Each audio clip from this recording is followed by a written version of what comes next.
Na Trilha, o podcast que descomplica o complicado.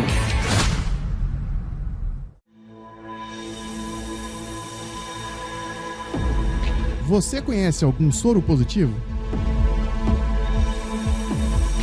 Por que falar de HIV depois de tanto tempo que a gente já conhece essa doença?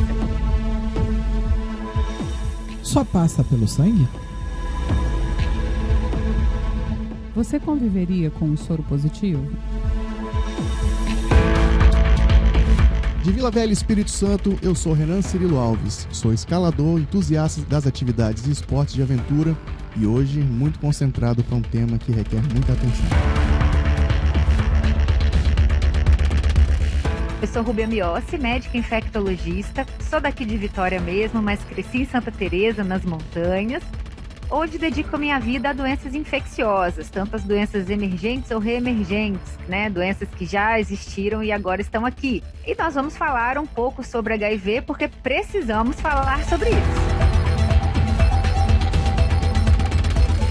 Eu sou Redi Siqueira, carioca, praticante de atividades outdoor, morando em Vitorinha, e eu queria saber o que significa HIV. Eu sou Carolina Faustine Hoffmann, capixaba, advogada, escaladora, muito curiosa para saber o que vai sair disso aqui hoje. O Na Trilha de hoje trata de um assunto que está muito próximo de nós e, em muitos casos, sequer sabemos ou damos a devida atenção. Eu tô falando de um vírus que aterrorizou o emocional da geração dos anos 90, mas que atualmente, com o avanço dos tratamentos, métodos de prevenção e medicações, não tem assustado muito. E justamente por entendermos que é importante a gente continuar trazendo essas informações, que vamos falar sobre o vírus HIV. Convido você, ouvinte, a se prevenir de preconceitos, acolher com naturalidade as novidades que virão desse episódio e preparar o seu terreno, porque virão muitas enxadadas por aí. E eu não posso me esquecer de dizer que continuo contando com a sua participação para que a gente continue entregando um conteúdo de qualidade que você sempre espera. Vai lá nas nossas redes sociais e diz pra gente como esse episódio te ajudou, ou até mesmo a sua opinião sobre esse tema, sobre esse assunto, esse papo que a gente vai ter agora. Eu tenho certeza que a nossa convidada, a doutora Rúbia, ela vai ficar muito satisfeita em saber que contribuiu contigo nesse papo. Vai lá nas redes sociais que ela vai passar o final desse episódio e manda lá um recadinho pra ela. É uma forma de você colaborar com a gente também. E agora, sem desviar do assunto, vamos para o papo.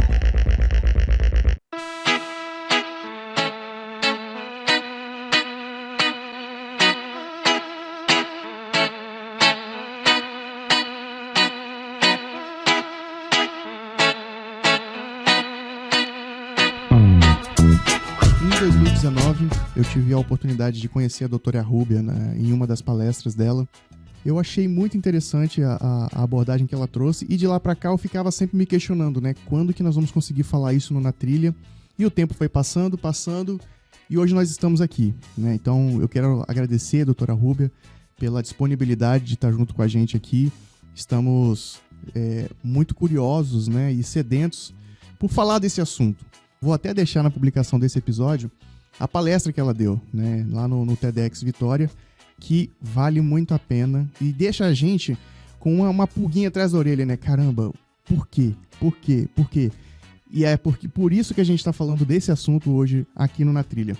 E doutora, já para abrir essa discussão aqui, vamos trazer só um pouquinho do seu histórico. Como é que está a sua atuação hoje dentro dessa área?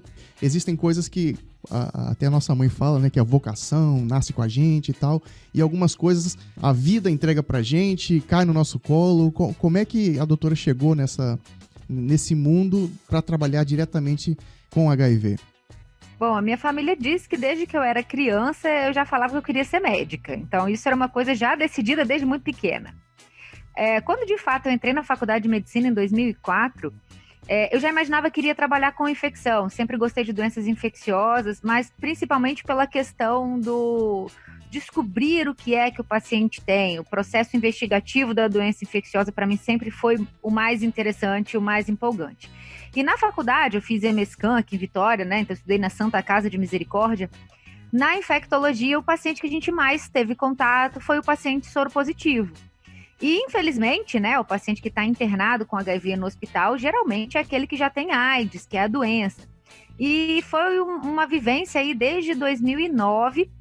Eu nunca mais parei de ver esse tipo de paciente, me apaixonei pela área, porque eu via que, apesar de ser uma doença grave, quando o paciente tem AIDS, se ele faz o tratamento, ele fica bom. E ele pode ter uma vida normal. E esse pode ter uma vida normal foi o que me deixou mais esperançosa e foi o que me, vamos dizer assim, mais me estimulou a navegar por essas áreas. E aí, então, em 2011, eu entrei para a residência médica de infectologia aqui no Hospital das Clínicas, na UFES. Então, minha formação é toda aqui no estado. Tenho muito orgulho de dizer isso, né? O pessoal fala muito de formações fora daqui, mas eu sou muito feliz por ter sido formada totalmente aqui em terras capixabas. Totalmente contextualizada do cenário local, né? Exatamente. E isso me permitiu trabalhar em centros de referência em várias prefeituras da região metropolitana. Trabalhei também com alguns pacientes, né, da região do interior aqui do estado. E agora, depois de um concurso que eu prestei, eu trabalho com o serviço de referência em HIV do Hospital das Clínicas, do Hospital Cassiano Antônio de Moraes, é o hospital da Universidade Federal do Espírito Santo. E a maior parte dos meus atendimentos lá em ambulatório é justamente com paciente HIV positivo. E eu hoje tenho orgulho de dizer que eu trabalho também na formação dos meus futuros colegas infectologistas. Eu trabalho com a preceptoria de residência médica também. E é muito bom poder ensinar para os futuros colegas de especialidade, que é uma doença, apesar de assustar muito quando a pessoa pega um diagnóstico, mas ela é completamente compatível com uma vida normal se a pessoa decidir fazer o tratamento. Sobre isso, inclusive, que eu ia lhe perguntar, né? Logo, há alguns anos atrás, quando a pessoa descobria ser soro positivo, ela era quase que uma sentença de morte, né? E ainda é assim hoje? As pessoas ainda recebem a informação como uma sentença de morte? Ou elas já têm essa clareza de que existe tratamento e que pode ser possível uma vida normal? Eu acho meio complicado isso, porque existe muito preconceito e tabu, né? Quando vem o diagnóstico... A maior parte das pessoas, infelizmente, ainda pensam que vão morrer amanhã, quando pega o resultado HIV positivo. Então, mas isso é apenas um problema sério que a gente hoje aqui está tentando dar nossa contribuição para que isso não aconteça mais, que é justamente informação. Falta muita informação a respeito. As pessoas não conversam sobre HIV, elas têm medo de falar o nome HIV, igual os nossos avós tinham medo de falar câncer. Aquela doença que mata, como se falar o nome câncer tivesse que pegar o câncer, vamos dizer assim. HIV é a mesma coisa. Parece que as pessoas têm medo de falar, principalmente quem tem filhos, tem medo de falar com os filhos a respeito, porque tem a impressão de que vão incentivar, tem dificuldade de falar sobre o uso de preservativo, que ainda é o método mais prático de você prevenir a infecção, tem medo de falar como se aquilo fosse incentivar relações sexuais aleatórias. E, na verdade, não. A gente sabe já, por vários estudos, que quanto mais a gente fala sobre um determinado tema, quanto mais a gente esclarece as pessoas a respeito disso, mais elas buscam o tratamento. Vou contar para vocês um detalhezinho aqui em 5 minutos, coisa muito rápida, para vocês entenderem um detalhe. Hoje eu recebi uma notícia de um amigo da nossa família que, infelizmente, faleceu de coronavírus. Mas o que ninguém sabia é que ele era soro positivo há muitos anos e nunca tinha tido coragem de fazer o tratamento. Então, o falecimento dele foi porque ele tinha essa doença de base que ele não tratou. E ele se recusou a tratar e a família sequer sabia. E a gente acaba descobrindo depois que interna muito grave e com uma outra doença muito grave, que era o coronavírus, né? Teve uma pneumonia viral muito grave. E, infelizmente, acaba evoluindo para óbito. Quer dizer... Será que se a gente não tivesse conversado mais sobre isso, ele não teria tido a chance de hoje estar vivo aqui do nosso lado? E essas histórias, elas acontecem todos os dias. E às vezes a família não fica sabendo nem quando a pessoa vai a óbito. Essa questão do preconceito que o Renan falou, né? Às vezes a pessoa, ela tem o medo do preconceito que ela vai sofrer. Exatamente. E aí ela não expõe que ela tem. E ela fazer o tratamento é uma exposição, né? Ela acha que é uma exposição, na verdade. Na verdade, ela acha que contar para alguém na família, em primeiro lugar, a família vai desprezar ela, vai rejeitar. E o que a gente vê, na verdade, é o contrário. as famílias acolhem muito o paciente que decide contar. É muito raro uma família não acolher o soro positivo. Às vezes a gente tem aquele problema de não saber como lidar com uma pessoa soropositiva dentro de casa porque acha que é difícil, mas depois que a gente conversa, a pessoa vê que não. Então, todo preconceito, ele tem origem no desconhecimento. Por isso que eu falo de novo, eu vou ser enjoada aqui nesse sentido. Quanto mais a gente falar, mais as pessoas vão conhecer, menos preconceito vai existir.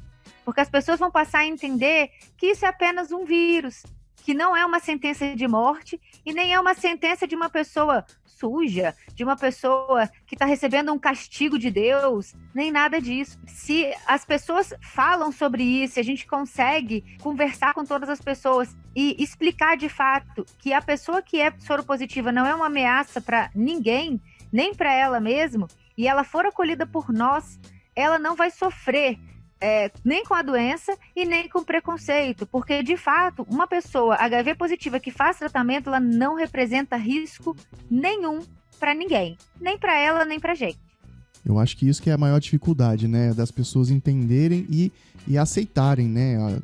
Bom, eu vivi na década de 90, né, minha adolescência, existia esse medo, né, essa situação toda. Então, isso é muito complicado. E aí, Rubio, você falou ali, né? Por isso que eu vou falar tanto e tanto. A questão de segurança é uma constante aqui no nosso programa. Então, em todo o programa, a gente é taxativo com relação a práticas de segurança, ética, condutas irresponsáveis. E, por favor, quantas vezes você achar pertinente e necessário falar, repetir algum dado para incutir mesmo, a gente entende que isso é muito bem-vindo. Eu acho que a ideia é essa mesmo, de passar informação e aumentar a discussão e a conversa para que as pessoas tenham essa consciência. Abrir o debate, né? Os familiares conhecerem isso que a doutora falou, né? Que não é uma ameaça, até para quem foi diagnosticado assim, se sentir seguro de que pode contar para a família, que a família não vai ter uma reação ruim ou, enfim, né? Sim. De certa forma, não sofreu preconceito dentro de casa. A informação é tudo, né? Sempre. O programa da gente é basicamente isso, né? É estar mexendo com informação, levando informação nova ou, né, esclarecendo coisas que são meio obscuras, né? Daí o descomplicando o que é complicado. Vamos descomplicar o HIV hoje. Isso. Menos que o Renan, né? Se você era um garoto na época, né? Imagina eu. Quando surgiu a doença lá pelos anos 90, 80, 90, que a gente começou a falar, a ver muito, né? Eu não sei se foi por conta de muitas mortes de pessoas famosas, né? De celebridades. Eu acho que havia uma discussão maior sobre isso, né? Um fluxo de informação maior. Você acha que isso diminuiu, que caiu no esquecimento, que a gente não está lidando? Por que hoje se fala menos sobre isso? Eu acho que o medo gera muita desinformação. As pessoas, elas de fato têm medo, e aí quando tem medo de alguma coisa, elas evitam falar no assunto. Sim. Nos anos 80, falava-se muito justamente porque os famosos estavam morrendo, né? Os ídolos estavam morrendo de uma doença estranha, até que se descobriu o que era. Já que todo mundo falou aí que é novinho, né? Eu tenho de idade mais ou menos o tempo que tem que existe teste de HIV. O teste de HIV, ele foi disponível em 1985, eu sou de 86, então olha aí, o HIV é bem mais antigo do que eu. Chamou a gente de velho. Tem uma banda de velho aqui, né? Ela é de 86, eu sou de 66. Então, eu não vi, infelizmente ou felizmente, não sei, eu não vi essa parte da história. Você não participou desse terror, né? Mas eu tenho um irmão que é de 69 e que tinha esses mesmos ídolos, né? E acompanhei muito, tanto que eu gosto das músicas deles até hoje, atores famosos também. Então isso estava muito em voga na mídia, porque é como se um ator famoso hoje morresse de uma doença. Fulano morreu de Covid, todo mundo vai falar a respeito. Uhum. HIV era mais ou menos isso na época. E depois, vou contar alguns fatos históricos. No começo, ele foi colocado como câncer gay. É muito triste ter que contar essa história, porque de fato pensava-se que o HIV era uma doença que somente acometia quem tinha relação homossexual. Então, chamavam de câncer gay, mas não se trata disso. Hoje a gente sabe que é relação sexual, independente de ser homem com homem, mulher com homem, enfim, é possível de transmitir. é o primeiro preconceito que deve ser combatido ainda, por incrível que pareça. Nós já passamos aí mais de 30 anos e a gente não conseguiu eliminar esse preconceito, de falar que é de apenas um tipo de comportamento sexual, quando na verdade não é. E se você comparar, né, você vê, hoje a Covid é uma gripezinha, a Covid é doença de gente velha, de gente obesa, né? A gente, de certa forma, não mudou muito, não evoluiu muito como sociedade. É uma característica do ser humano fazer isso, e isso é muito errado. E assim como o Covid, que chegou, as primeiras pessoas que pegaram Covid agora nessa pandemia aqui no nosso país, a gente pode voltar atrás e ver o pessoal da classe média alta, que era a turma que viajou para a Europa. E depois o Covid se espalhou dentro do nosso município, dentro do nosso estado, e aí acomete, independente de classe social, a pessoa que for suscetível. Então o HIV também teve esse caminho. Começou dentro de grupos que eram grupos de uma classe social um pouco melhor, e depois ele foi acometendo pessoas de diferentes classes sociais. E hoje a gente fala que ele é um vilão importante, principalmente nos grupos de pessoas que são mais vulneráveis. E quem são esses vulneráveis que a gente fala hoje? As pessoas que estão na rua, as pessoas que são dependentes químicos, seja de álcool, de crack ou do que for, porque às vezes acabam trocando sexo pelo entorpecente, e nessa troca não utiliza preservativo, ou então já está sob o efeito, né, de alguma dessas substâncias e não consegue pensar na devida proteção. São pessoas que têm dificuldade de fazer o tratamento adequado, mas ele ainda é uma doença que acomete ambos os sexos, homens e mulheres, e que várias pessoas de diferentes classes sociais ainda são surpreendidas por ele, porque de fato o uso do preservativo não é um costume nosso. A gente não é acostumado a usar preservativo. Parece ser uma coisa super simples usar o preservativo, mas quando você pede para um aluno explicar como que é, porque você pensa, nossa, né, um aluno já adulto jovem de uma faculdade de medicina, como que coloca um preservativo? Às vezes ele não sabe explicar. Então não sabe usar. Então se você for ver, a maior parte das pessoas conhece camisinha, mas nunca usou, não sabe como é, esquece de usar, acha que é ruim. E as pessoas às vezes se prendem muito à história de ser só o preservativo a única forma de prevenção, quando na verdade não é. A gente tem várias outras formas de prevenção aí para ajudar, e de fazer o teste é fundamental. Então, quando eu falo que o medo é a principal fonte de desconhecimento, as pessoas não fazem exame de HIV porque têm medo do resultado. Pessoas que nunca tiveram uma relação com outro parceiro têm medo do resultado. Eu vou até dizer um exemplo.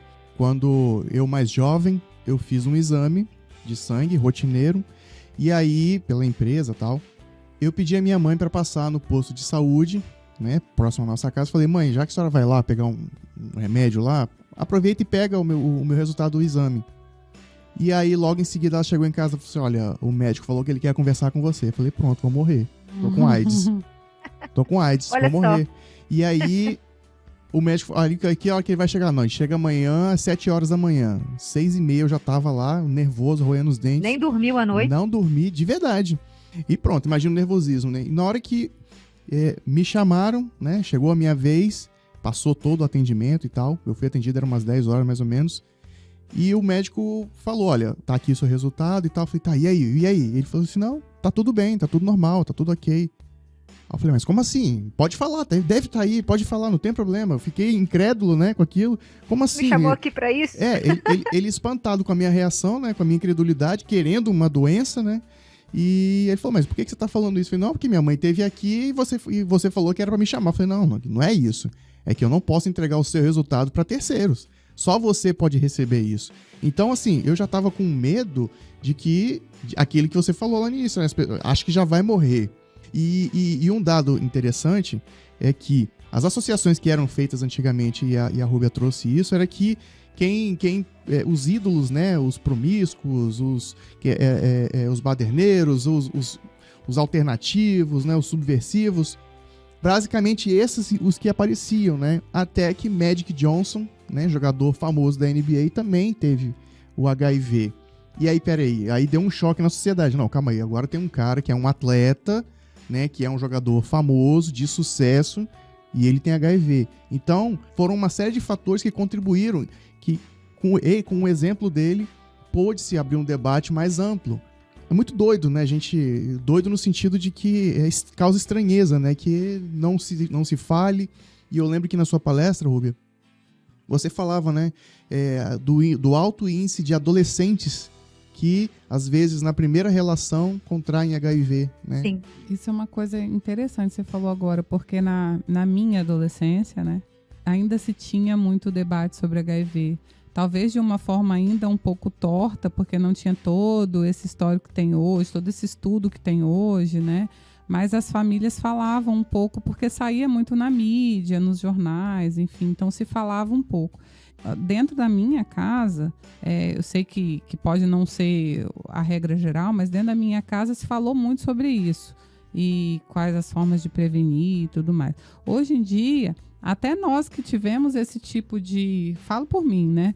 Que tivemos esse tipo de recomendação, né? E esse tipo de conversa dentro de casa, a gente esquece de conversar com os nossos filhos, porque não é uma coisa que tá ali no ar com uma certa frequência, né? Não é uma conversa que tá com uma certa frequência na sociedade, vamos dizer assim, de forma geral. Me justificando, assim que eu voltei da palestra da doutora Rúbia, eu conversei com a nossa filha de 16 anos na época. Não, 15. De 15 anos na época. Olha, parece até que tem muito tempo, né? Hoje ela tá com 16. Vai fazer 17. Um ano, né? Vai fazer um ano agora. Vai fazer um ano, né? E eu conversei com ela, expliquei a ela, falei com ela várias questões. E aí, como a toda adolescente, né? Sai daqui, né? Mas enfim. Não, falou isso não.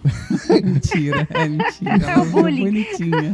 E aí, eu achei interessante isso. Como é que as instituições, né? As escolas, as empresas, o setor privado, como é que a gente pode trabalhar para desenvolver ou até mesmo conduzir as ações, né, sejam educacionais ou de promoção, enfim, de promoção no sentido de informar, né, e para que a gente possa trazer esse assunto de volta, porque é importante, que ele não acabou, né? Exato, não acabou, tá aí, cada vez mais a gente tem mais pessoas positivas, porque afinal não tem cura, então a pessoa fica positiva pro resto da vida. A gente veio num crescente de informações, desde ali o início dos anos 90, passando pelo início dos anos 2000, mas quando a gente chega por volta de 2011, 12, 13, começa a haver uma quebra. A política influenciou muito, infelizmente, para pior, né, nessas discussões.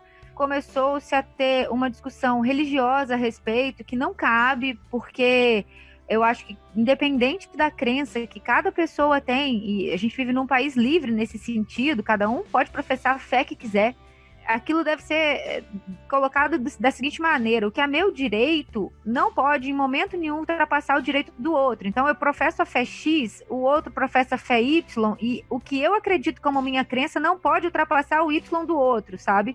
E as pessoas, infelizmente, elas confundem isso. Então, vem com um papo de que não podemos falar de sexo com adolescente porque eles só podem fazer isso depois do casamento. Ora, gente, eu acho que todo mundo foi adolescente um dia e sabe qual é a grande realidade. Quem fez sexo na adolescência, quem não fez, os colegas que faziam ou não. Então a gente tem que trabalhar com o que é real, não com o que é teórico ou com o que eu gostaria que fosse, na minha cabeça, o ideal para o meu filho. É porque o fato de não falar não quer dizer que eles não vão praticar. Exato. Então a gente veio num crescente até o ponto de distribuir preservativo e a gente caminhou para trás, proibindo inclusive campanhas de conscientização ao uso do preservativo no carnaval e em alguns outros momentos. Vocês devem... talvez vocês nunca pararam para pensar, mas agora que eu toquei nesse ponto, se vocês forem recordar desse ano para trás, como que foram as campanhas de carnaval que a gente teve, de prevenção ao HIV, por exemplo? Eu falo do carnaval porque, infelizmente, é só nesse momento que o governo lembra disso e põe campanha pública na rua. Mas é também um termômetro para a gente sentir como que as coisas vão. A gente não vê mais. Antigamente passava campanhas diferentes.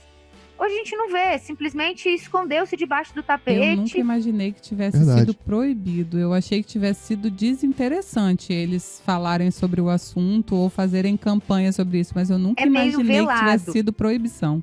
Não é proibido especificamente, não. É uma discussão de bancadas políticas mesmo. Entendi. Votam contra. E aí tal peça não é aprovada, não pode se investir o dinheiro naquela campanha. Então, isso trava muito essa parte de informação. Vocês viram na televisão brigas porque cartilha que ensina isso ou ensina aquilo na escola? Uhum. Olha, gente, eu não sou partidária de nenhum político, não gosto. Eu acho que a política, infelizmente, era para ser uma coisa boa, infelizmente ela veio pra gente de uma forma ruim, ela atrapalha muito. E eu trabalho com política pública de saúde, então eu sofro demais o ano inteiro por conta de maus políticos. Então, assim, eu não defendo ninguém especificamente, eu defendo, na verdade, o direito que os nossos jovens, os nossos adolescentes, os nossos adultos têm de ter informação. E o que eles vão fazer com a informação depende muito do que eu não tenho filhos, tá? Mas eu tenho muito exemplo dos meus pais. O que meus pais fizeram com a minha formação para eu ser quem eu sou hoje. Eu sou aquilo que eles me construíram. Então, se eu abandonar meu filho, eu não posso reclamar que ele cresceu da maneira como ele cresceu, porque eu abandonei, eu não quis conversar, eu não quis falar. Então, não adianta eu chorar que ele tá doente, ele tem isso, ele tem aquilo. Então, faz parte do crescimento e também desfirme do preconceito e conversar com ele. A gente não pode deixar cair no esquecimento, mas é muito difícil. Quando eu estudei em Santa Teresa praticamente até o 3º ano do ensino médio, eu vim para Vitória mesmo para fazer faculdade. Então era no interior do estado. Eu não falava de camisinha, de sexo na minha casa. Isso eu nunca tive abertura para falar. Meus pais são muito mais velhos, não falavam sobre isso. Mas na escola falava. E eu aprendi muito na minha escola. Tinha palestra, eles distribuíam camisinha pra gente. E eu me lembro que eu estava na 5ª série, eu acho. Não tinha nem 10 anos de idade. Peguei em casa com uma camisinha na mão, botei em cima da mesa e falei com minha mãe assim, distribuíram na escola e falaram assim que é pra usar isso aí. Aí minha mãe olhou, quem distribuiu? Foi o fulano, o doutor fulano, tal, que você conhece, que é até um tio de consideração. Tá, vou conversar com ele sobre que negócio é esse. Mas passou. Aí ela falou assim, mas te falaram alguma coisa? Diz que isso aí previne doença. Eu não entendi muito bem não, porque, sei lá, não consegui entender pra que serve não. Os meninos fizeram até bola de soprar com isso aí. Mas você acredita que ela desconhecia ou ela não queria entrar no assunto? Ela não queria entrar no assunto. Tá. A gente tem de diferença de idade 43 anos, pensa. Imagina. Uma pessoa com 53 anos tendo que falar com a menina de 10 que viu uma camisinha pela primeira vez na vida. Foi uma super saia justa pra ela ficou assim, achou estranho. Eu também deixei pra lá. Depois, com o passar do tempo, fui estudando mesmo na escola, descobrindo pra que servia cada coisa. Mas nem por isso eu deixei só que a curiosidade me despertasse e eu fosse atrás de descobrir o que era. Eu prestava muita atenção no que se falava nessas palestras todas. A gente não tem mais isso na escola hoje. É uma pouca aqui, outra ali, né? Não tem. Pulverizado. Não tem. Se um professor fala sobre isso e chega um aluno falando igual eu falei, dá briga. Igual minha mãe falou, vou conversar com o fulano. Ela nunca foi conversar com o fulano. Mas hoje conversaria e daria confusão, quebra-pau, jornal. Rede social e tudo, né? Textão no Facebook. Olha o que estão distribuindo para um menino de 10 anos. Estão incentivando, é verdade. A gente tá falando do quê? De um espaço de uns 20 anos, é isso? Nem isso. Isso é 94, 95. Quando parou, foi o quê? 2013, por aí? Foi por aí, 2012, 2013. E aí, interrompeu-se. Foi assim, a gente chegou ao ponto de ter uma máquina que distribuía camisinha nas escolas. No Rio de Janeiro teve isso, não sei se em Vitória teve. Eu não estava por dentro dessas políticas nesse período. Mas elas foram todas recolhidas. O Ministério da Saúde, não sei se vocês sabem, eles distribuem camisinha em 2 tamanhos. O preservativo peniano, que a gente chama agora, que muda de nome a cada época por vários motivos. Agora é preservativo peniano. Então, tem ele do tamanho normal adulto e tem ele do tamanho do adolescente, porque o adolescente não conseguia usar o do adulto, ficava folgado e aí estava exposto a risco de doença do mesmo jeito. Então, até isso, o Ministério da Saúde foi atrás de resolver. E, de repente... Não pode distribuir, porque é menor de idade e quem determina o que vai ser distribuído para eles é o pai e a mãe. Se o pai e a mãe falam que não pode, então não pode, pronto, acabou, tá resolvido. É triste, porque a gente poderia ensinar muita coisa legal. E eu não tô falando que é ensinar ninguém a fazer sexo, eu tô falando que é ensinar a se precaver, a pelo menos conversar com naturalidade sobre um assunto que é tão comum. E as pessoas não falam sobre HIV porque acham que tá muito longe da casa deles. Muito longe. Até porque eu acho que se tocar no assunto HIV, gravidez e todos esses outros aspectos da questão sexual, o adolescente vai parar para pensar de uma forma muito mais ampla do que simplesmente hormonal. Com certeza. Então, se tiver informação, ele, quando surgirem os hormônios, Vai dar aquele estalinho, peraí, vamos parar aqui um pouquinho, vamos pensar. Vai ser menos impulso, porque ele já vai conhecer. Sobre gravidez, as pessoas falam em casa. Tanto que levam as meninas, assim que menstruam, para o médico para tomar anticoncepcional. Eu não consigo entender qual é a diferença entre o anticoncepcional e o preservativo. Qual a diferença entre a gravidez e o HIV?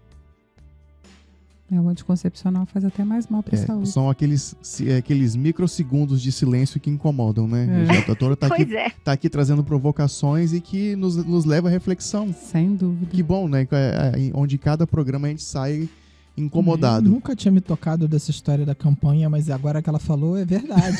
Sim. Redífico chegou até a ficar de cabelo branco. Não, eu tô revendo aqui as campanhas aqui na cabeça. Aqui. Vocês vão lembrar que teve uma campanha do Braulio. Isso. Do Braulio. Toda vez a gente chegava perto do carnaval e já ficava esperando qual era a campanha engraçada que ia ter. Porque era do Braulio, bota a camisinha, meu amor, que resgataram a marchinha antiga, né? Acabou. E agora não tem nada, mal se fala. Se colocar, então, uma campanha que seja, de fato, equalitária, que vai levar em consideração que a gente tem casais homossexuais e casais heterossexuais, nossa, aí pronto, acabou. Então aí, ó, fica a sugestão então pra 2021, se o carnaval existir. Parece que não vai ter, né? Não sei. Não sabemos. Do próximo carnaval que tiver, né? Aí aproveitar já a política, né? Camisinha na pistola.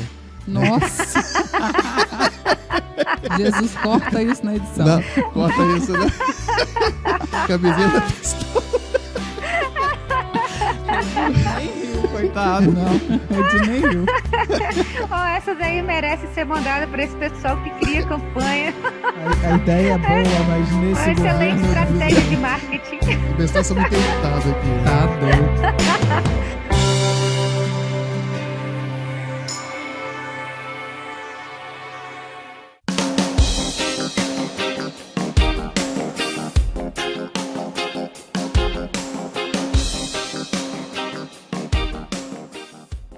Então, eu tenho uma pergunta que ele falou ali, assim, a questão da AIDS. Qual é a diferença entre HIV e AIDS? HIV é uma infecção sexualmente transmissível, né, causada pelo vírus do HIV, que é o vírus da imunodeficiência humana. Ter o HIV não é a mesma coisa que ter AIDS. Só desenvolve AIDS. AIDS é a síndrome da imunodeficiência humana, que ela é a doença que o vírus causa depois de algum tempo no nosso organismo. Então não é assim, se eu pegar HIV hoje, eu vou ter AIDS amanhã. Não é desse jeito que acontece. Quanto antes eu descubro que tenho a infecção pelo HIV e eu começo a me tratar, eu não vou ter AIDS nunca. Porque eu não vou dar tempo para o vírus destruir meu sistema imune e aí sim aparecer a AIDS. A AIDS nada mais é do que uma doença de baixa imunidade, baixíssima imunidade, que coloca a pessoa exposta a pegar doenças que seriam doenças mais comuns em pessoas como a gente, ou doenças que a gente não pegaria, não desenvolveria, como, por exemplo, toxoplasmose cerebral. A gente não pega toxoplasmose cerebral quando pega tóxico. A gente que é imunocompetente pegou toxoplasmose, dá no máximo uns caroços no pescoço e febre. Se tiver grávida, aí sim dá problema no nosso bebê. Mas se não, não. Tuberculose, qualquer um de nós aqui pode ter tuberculose pulmonar, porque é uma doença que é muito comum aqui na Grande Vitória. Provavelmente nós 4 aqui já tivemos contato com tuberculose em algum momento da vida. Acho que eu mais do que vocês, pelo meu contato de trabalho. Mas ao longo da vida, quem é mais velho do que eu, a chance foi maior mesmo de ter tido contato. Só que num paciente que tem AIDS, a tuberculose ela é mais grave. Ela não fica só no pulmão. Ela vai para a pleura, que é a pele que reveste o pulmão. Ela pode ir para o cérebro e causar meningite por tuberculose. Ela pode ir para os gânglios e causar tuberculose ganglionar. Pode ir para os rins, causando a tuberculose urinária. Pode ir para os ossos da coluna, causando uma osteomielite grave. Ai. Então, assim, ela, por não ter defesa no organismo, ela acaba fazendo estrago. Então, quando eu falo fulano morreu de AIDS, é mentira. Ninguém morre de AIDS. A AIDS não mata ninguém. A AIDS diminui tanto a defesa que qualquer outra doença que numa pessoa imunocompetente não seria tão grave, uma gripe, por exemplo, só para vocês terem ideia, uma doença que a gente fala, só uma gripezinha, numa pessoa que está com AIDS é gravíssima e leva à morte. Então, não é todo mundo que tem HIV que tem AIDS. Quem é portador do HIV apenas tem o vírus. Se ele faz o tratamento a tempo, ele nunca desenvolve AIDS e nunca vai ter problema com doença oportunista. Agora, quem prefere se esconder não fazer exame, ou fez o exame e prefere esconder o exame e viver, vou falar igual um professor de história que eu tive, no ostracismo, escondido, essa pessoa está sob risco de desenvolver AIDS e ter as doenças oportunistas e, infelizmente, vir a óbito por conta disso. Então, a AIDS é o extremo, Lá atrás, em 1980, os famosos tinham AIDS porque não tinha remédio. Hoje a gente tem remédios que são muito bons, 2 comprimidos ao dia, 1 comprimido ao dia, e a pessoa consegue ter a vida dela normal. Trabalhar, estudar, ter filho, casar, não contaminar o parceiro, é vida normal mesmo. É isso então que eu ia a falar, pessoa. né? Não, peraí. Desculpa, Gerou uma Carol. polêmica. Não é polêmica, não. É só pra. Curiosidade mesmo, porque são coisas que. Olha, você vê, a gente aqui, né, apesar dele falar muito, né, nenhum de nós é adolescente, né? A gente viu o surgimento dessa doença. E tantos anos depois, a gente ainda tem muita. A gente se surpreende com algumas informações. Ainda tem muita questão. É isso que eu queria falar, né? Que a gente tá aqui e eu queria frisar isso. Então, uma pessoa que é portadora do vírus HIV e mantém o tratamento, ela pode ter doenças, mas não vai morrer por causa daquela doença se ela não tiver desenvolvido a AIDS. É isso. A pessoa que é soropositiva e que faz tratamento direitinho, ela tem o mesmo risco de morrer que você que não tem HIV, com qualquer outra doença. Os remédios são eficientes a esse ponto de não deixar ela ter a AIDS, no caso. Exatamente, são eficientes a esse ponto. A imunidade não cai. E vou dizer mais, tem gente que depois que descobriu o HIV, se cuida melhor do que a gente que não tem doença nenhuma e fica enrolando para ir no médico fazer um check-up, porque eles fazem exames direitinho com a gente a cada 6 meses. Uhum. Então, quem tem tratamento regular, tá em dia com os exames, essa pessoa tem menos doença cardiovascular com morte, apesar do vírus HIV ele trazer junto com ele alguns outros riscos maiores. Maior risco de câncer, maior risco de doença cardiovascular e cerebrovascular, mas em contrapartida, o número de óbito em quem trata é mais ou menos igual ao da população geral que não tem HIV. Então, por mais que eles tenham um risco maior de adoecer, não tem um risco aumentado de morte se faz o tratamento adequado. Então, fazer o tratamento é fundamental. E eu vou repetir, o que impede o tratamento é a falta de conhecimento e o medo do preconceito das outras pessoas. Esse é o maior medo. Talvez a pessoa tenha preconceito primeiro com ela mesma. Tem dificuldade de aceitar que tem a infecção. Depois que ela aceita isso, começa a tratar e vê que passou 6 meses, eu não morri, eu não tive doença grave, eu estou me sentindo bem, eu estou trabalhando, eu voltei a namorar, eu estou grávida, vou ter um filho e meu filho não tem HIV. Olha, muda muito o pensamento dessas pessoas. A pessoa muda e aí eu falo que é o grande diferencial. Tem pessoas que nessa fase, elas optam por começar a falar sobre, contar a experiência deles e dizer, olha, eu não morri disso daqui, mas tem uma coisa que tá aí fora que é muito pior do que o vírus que eu carrego, que é o preconceito a meu respeito.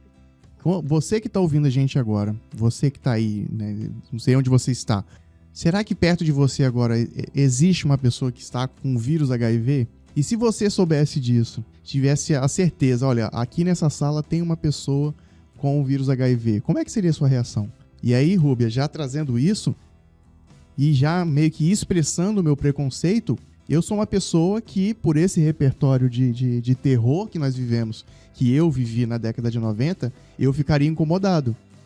Eu quero ser a primeira pessoa a participar e a ouvir esse programa, a mudar essa mentalidade e quebrar essas barreiras da desinformação. Se a gente conseguir que uma pessoa apenas mude de ideia e resolva falar com outra pessoa a respeito, já valeu muito, sabe?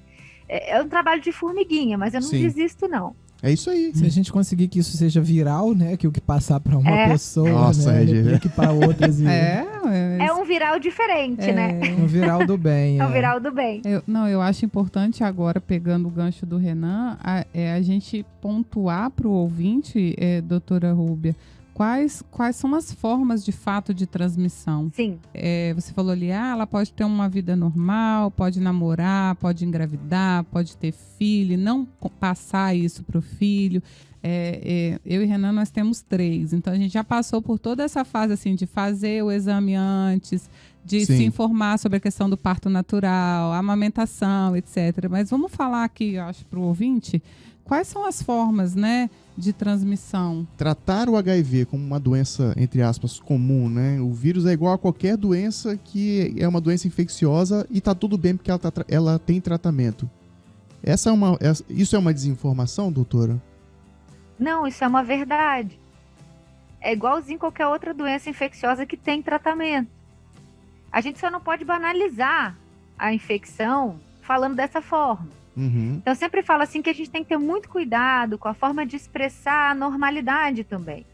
Porque é óbvio que todo paciente HIV positivo preferiria não ter o HIV. Isso é muito claro. Mas também, o que não é óbvio é que essas pessoas elas têm mesmo total condição de fazer o uso da medicação e sim ter uma vida normal e estar tudo bem. Como que isso acontece? Vou tentar juntar duas coisas aqui numa fala só. Nós vamos falar de transmissão e de prevenção ao mesmo tempo. Veja bem, a gente sabe, isso não mudou em momento nenhum, que as formas de transmissão do HIV já bem conhecidas são relação sexual, independente se é heteroafetiva ou homoafetiva, não importa. Qualquer relação sexual sem usar preservativo tem risco de transmissão. Transmissão vertical que a gente fala, que é da mãe para o bebê, quando a mãe é positiva e está grávida. A transmissão pelo aleitamento materno, então a mãe que é positiva não está tratando e não sabe e amamenta a criança pode não ter sido contaminada na gravidez e no parto, mas ela pode ser contaminada pela amamentação, então é a única doença infecciosa que contraindica o aleitamento materno. O HIV é a única infecção que contraindica formalmente, tanto que o governo dá o leite para essa família, porque a criança não pode ser amamentada pela mãe. E as outras formas de transmissão são compartilhamento de seringas. Hoje o uso de drogas injetáveis no nosso país é bem menor, porque é muito caro. O crack é muito mais barato. Infelizmente, isso é levado em consideração. Mas para pessoas que usavam heroína, por exemplo, era comum. Outra coisa era na transfusão de sangue, mas dos anos 90 para cá não se faz mais transfusão de sangue sem testagem antes. Então, aquilo que o pessoal fica reclamando, que, nossa, mas o questionário lá do banco de sangue, ele é muito restritivo, não deixa ninguém doar o sangue. Sim, mas é porque ele precisa proteger quem vai receber. Então, ele vai cortando tudo que ele acha que pode ser risco. Às vezes nem é, mas ele corta porque não pode pôr em risco a pessoa. Então, transfusão de sangue até os anos 90 era um risco. Dos anos 90 para frente, esse risco acabou. Cirurgias, transplantes, poderiam ser de risco também até mais ou menos nessa fase dos anos 90, que foi quando popularizou-se o teste do HIV e a gente já sabe como evitar.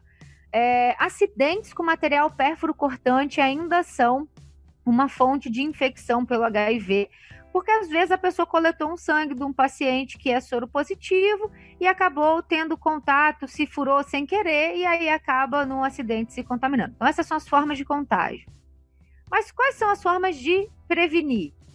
Normalmente a gente só fala da camisinha, foi o que a gente falou até agora, né? Mas a melhor forma de prevenção é tratar todos os infectados. Quando eu trato todas as pessoas que têm HIV e elas ficam indetectáveis, elas não transmitem mais o vírus do HIV.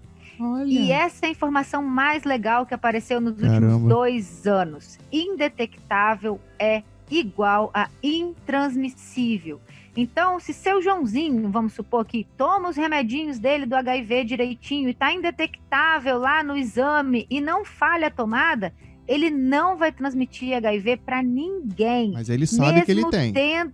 Mesmo tendo relação sexual sem preservativo, ele não transmite o vírus. Olha que legal. Por quê? Olha isso. Porque o remédio é tão eficaz que não deixa o vírus circular. O medicamento, ele faz isso, então, ele inibe o vírus. Ele inibe a multiplicação do vírus, aí o vírus não circula. Eu pensei que, na verdade, o medicamento, ele aumentasse o poder do teu sistema imunológico, te desse mais resistência, mas ele inibe o vírus. Ele inibe o vírus. Uma vez que ele inibe o vírus não é capaz de atacar mais o sistema imunológico e também um efeito colateral muito bom é não ser possível transmitir o vírus para outra pessoa, mas precisa estar tomando o remédio regular, direitinho, não falhar as tomadas e estar indetectável lá no exame. Por isso que eu falo, o tratamento é a melhor forma de prevenção. Isso é um ponto. Esse tratamento também previne a transmissão da mãe para o bebê quando ela está grávida. Então, isso permite que mulheres soropositivas tenham filhos igual a qualquer outra mulher. Nossa. E aí a gente vem falar de uma coisa mais bonita, que é o direito reprodutivo. Porque várias mulheres pegavam o resultado do HIV e pensavam, pronto, minha vida acabou aqui, nem filho eu não posso ter mais. Mas pode. Basta tomar o remédio adequadamente, direitinho, sem falhar e estar indetectável. Dá para ter até parto normal. Olha que legal. Olha isso, que lindo, Então, né? assim, a única coisa que a gente não conseguiu ainda é a amamentação. Mas eu acho que isso está em desenvolvimento ainda. Em breve a gente já deve ter informações a respeito dessa parte também. Mas até isso eu já consegui. Então, uma pessoa soropositiva não transmite para o parceiro. Ela pode ter, então, parceria sexual e resolver ter filhos normalmente, que os filhos não vão ter o vírus. Isso não é a vida normal da gente? Não é o que a gente queria? Sem dúvida. Lá em 1980, existia lei que a pessoa era aposentada por invalidez quando tinha o diagnóstico de HIV. Porque ela vivia no máximo 2 anos e morria. Nossa. Hoje em dia isso caiu por terra e as pessoas foram desaposentadas. Nossa, deu uma confusão danada isso também. Mas hoje, a pessoa ela pode ser afastada e colocada em auxílio-doença enquanto ela estiver com a imunidade baixa, mas assim que ela se recupera, ela pode voltar ao mercado de trabalho e trabalhar com o que ela quiser. Dá para ser médico, enfermeiro, porque geralmente o pessoal falava assim, mas não vai trabalhar na área da saúde, né? Tem HIV. Pode sim, não tem risco nenhum para o paciente. Eu trabalhei em hospital por 5 anos, né? Eu trabalhava na área de informática, na área de suporte, e me causava estranheza isso, né? E quando alguma pessoa falava, olha, fulano morreu e tal, e ele morreu porque tinha AIDS e tal, desenvolveu e morreu. E eu ficava, mas como assim, né? Eu lembro que na época que eu trabalhei, um fisioterapeuta que era muito amigo de todo mundo, faleceu e todo mundo ficou chocado, e muitos dos amigos próximos dele não sabia que ele tinha o HIV, não tinha AIDS. Isso só reforça, né? E ouvindo você falar, eu me sinto envergonhado com a minha ignorância. E que bom que tem essa... Né? É uma vergonha do bem. Que bom. Que eu tô aqui constrangido de não saber isso, né? E eu quero colaborar, né? E saber de você, ouvinte, você que tá ouvindo a gente aqui, qual foi a informação que mais te chocou aqui? Porque se nós, eu, Carol e Redi, que estamos aqui, estamos chocados pelo menos com alguma informação aqui que ela trouxe, não sei se na mesma proporção e no mesmo tamanho, mas nós estamos impactados aqui com alguma informação nova. Diz pra gente, o que te impactou, né? Eu tenho certeza que a doutora Rúbia vai ficar muito feliz de saber, olha, impactei tantas pessoas, essa informação chegou em tantos lugares. A palavra agora é essa, né? Obrigado, doutora, por essa informação. Então tem mais uma informação aí, vamos ver se essa vai ser tão impactante quanto, que é para finalizar o assunto prevenção. Existe agora, há 1 ano mais ou menos, a gente já está com isso disponível aqui na nossa cidade, né? No nosso país não, aqui em Vitória já tem, uma coisa chamada PrEP. O que é PrEP? A gente conhecia antes, né? Tinha a história de quem teve relação sexual ocasional, rompeu o preservativo, estava com medo de pegar, fazia PEP. PEP era profilaxia pós-exposição, ou seja, tomar um remédio depois que você teve um contato de risco ou um acidente, ou casos de violência sexual também, tem direito a fazer uso, pegava os antirretrovirais, fazia uso por 28 a 30 dias para evitar que se contaminasse. Mas agora a gente já tem uma outra coisa que se chama PrEP, que é a profilaxia pré-exposição. O que é isso?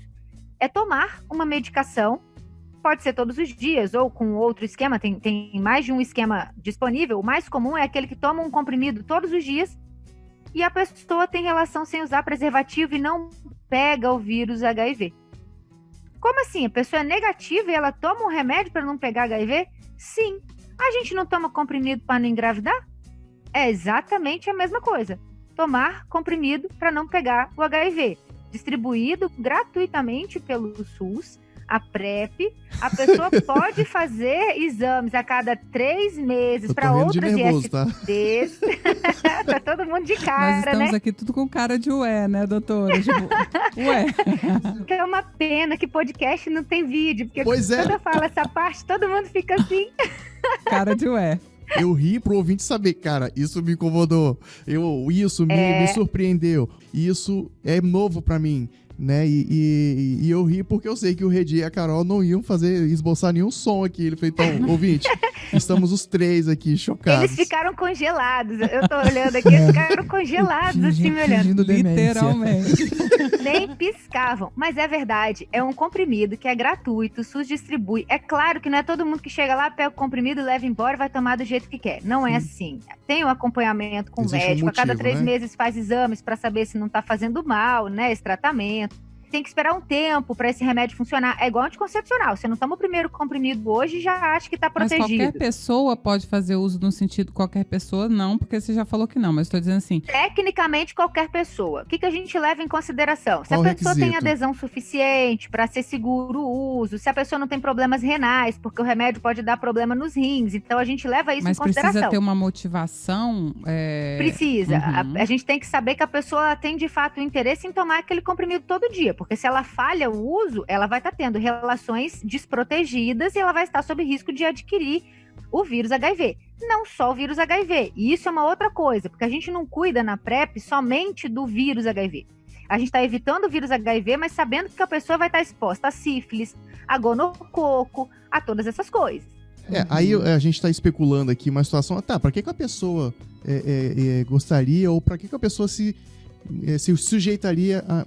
Não uma sei. Pessoa que é cônjuge de alguém pessoa, que é exatamente. Aí eu pensei agora, se eu conheci uma pessoa, me relacionei e essa pessoa tem o HIV, eu posso tomar esse remédio e me relacionar com ela normalmente. Seria esse o caso, doutora? Esse é o caso mais óbvio, mas esse não é o caso mais utilizado. O caso mais utilizado são pessoas que não têm parceiro fixo mesmo. Sim. Pessoas que têm relações sexuais ocasionais. Profissionais da área. Não só isso. Profissionais também é o segundo caso mais óbvio. Mas você sabe que eles quase não querem usar isso? Preferem usar o preservativo. A grande maioria que eu já atendi, né? Óbvio que não é o foco principal do meu atendimento. Não sei como é que é geral isso daí para falar de dados.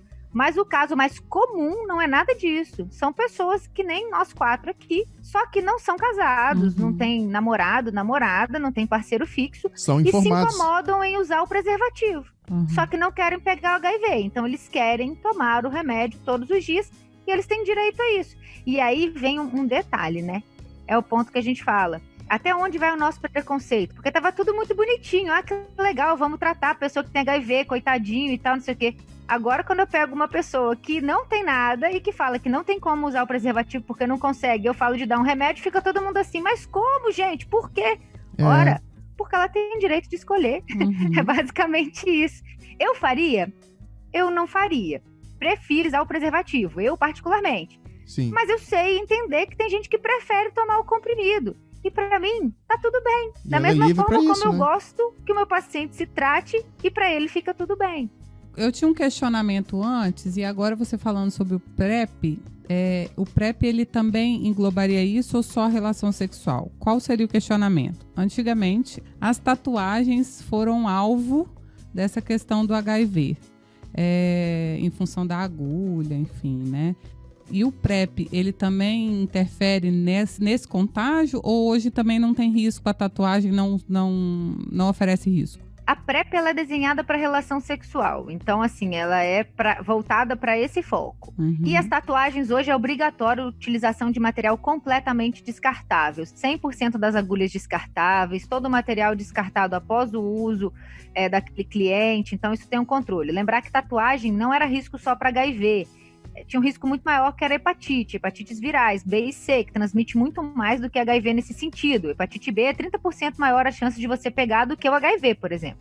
Ninguém fala delas também. Outro dia a gente conversa. Mas, vamos conversar. Que a gente tem um risco até na manicure. Tatuagem, hoje uma coisa que a gente fala não faça tatuagem ali na esquina, no fundo do quintal. Pergunta pro seu tatuador, e eles são hoje profissionais mesmo, não é mais aquela tatuagem de cadeia que a gente brincava, né? Hoje eles são totalmente profissionais, eles têm curso, eles são formados e eles são informados, eles têm todo um cuidado, vigilância sanitária também fica atrás deles para isso, então todo o material é 100% descartável, sim, é seguro. Aí me pergunta assim, você já fez tatuagem? Não, porque eu não gosto, não é o que eu gosto de fazer, mas não é por medo de pegar nenhuma doença, porque hoje em dia a gente já sabe que é mais seguro. Você não acha que isso de certa forma foi um efeito colateral positivo? Porque assim, quando eu comecei a ouvir falar da AIDS, né, do HIV, foi quando eu vi, por exemplo, uma preocupação de, não, o manicure tem que esterilizar o material dele, né? Ia cortar cabelo e o cara vinha com a navalha, não, tem que abrir a navalha na minha frente, né? E, então, assim, era e os tatuadores também. Colateral. Era para ser um efeito colateral bom assim, sim, mas infelizmente não. A esterilização do material e as boas práticas, ela veio muito tempo depois disso, é datado de aqui 2012, por aí, essas boas práticas para salões de beleza e manicure, deu muita polêmica também, mas até porque transmitem outras doenças de menor potencial de gravidade, mas assim, hoje, se você parar para pensar, né, depois de tudo isso que a gente conversou, poxa vida, eu vou lá e sento lá e uso o alicate que acabou de usar na outra pessoa que eu não sei quem é, e palito e tudo, como é isso, né? Não. Se eu numa cirurgia preciso ter todas essas boas práticas, eu também preciso ter essas boas práticas no mais simples da vida, né? Você tá falando de que uma vez você faz o teste e determina que você é soro positivo, que você tem condição de fazer um tratamento adequado, né? Mas o que te leva a fazer um teste? Tem algum diagnóstico, alguma coisa? Ou a gente só vai conseguir como campanha testando todo mundo, como por exemplo, transfusão de sangue, né? Que eu já fiz eu era doador, então ao longo do tempo eu já fiz vários testes, né? E aí vem aquilo tudo, chagas, hepatite, um monte de coisa. E eu vou até trazer uma informação aqui também, que eu sou doador de sangue, né? Carol também é.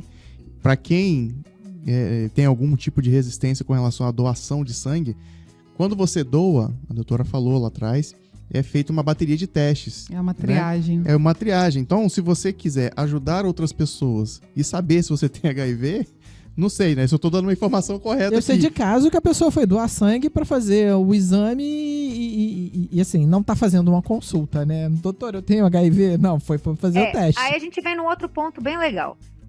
De fato, quando você faz a doação de sangue, você é testado para várias doenças. E se dá positivo, o banco de sangue te chama para conversar, para explicar o que aconteceu e te encaminha para um tratamento. Seja hepatite B, o que for, ele te encaminha.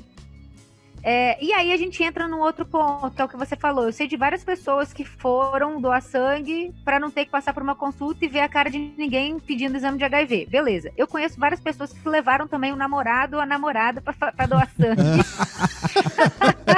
Por causa uma grande disso, amiga né? minha que fez isso, Olha me contou, aí. achei um barato, achei ótima a ideia, porque ajuda de dois lados, ajuda ela. Olha só, e a verdade. pessoa O também. povo que vai casar agora por agora leva o noivo. Tá tudo Pra doando doar sangue. do Pra casamento. doar Pra sangue, doar isso aí. sangue. É uma boa.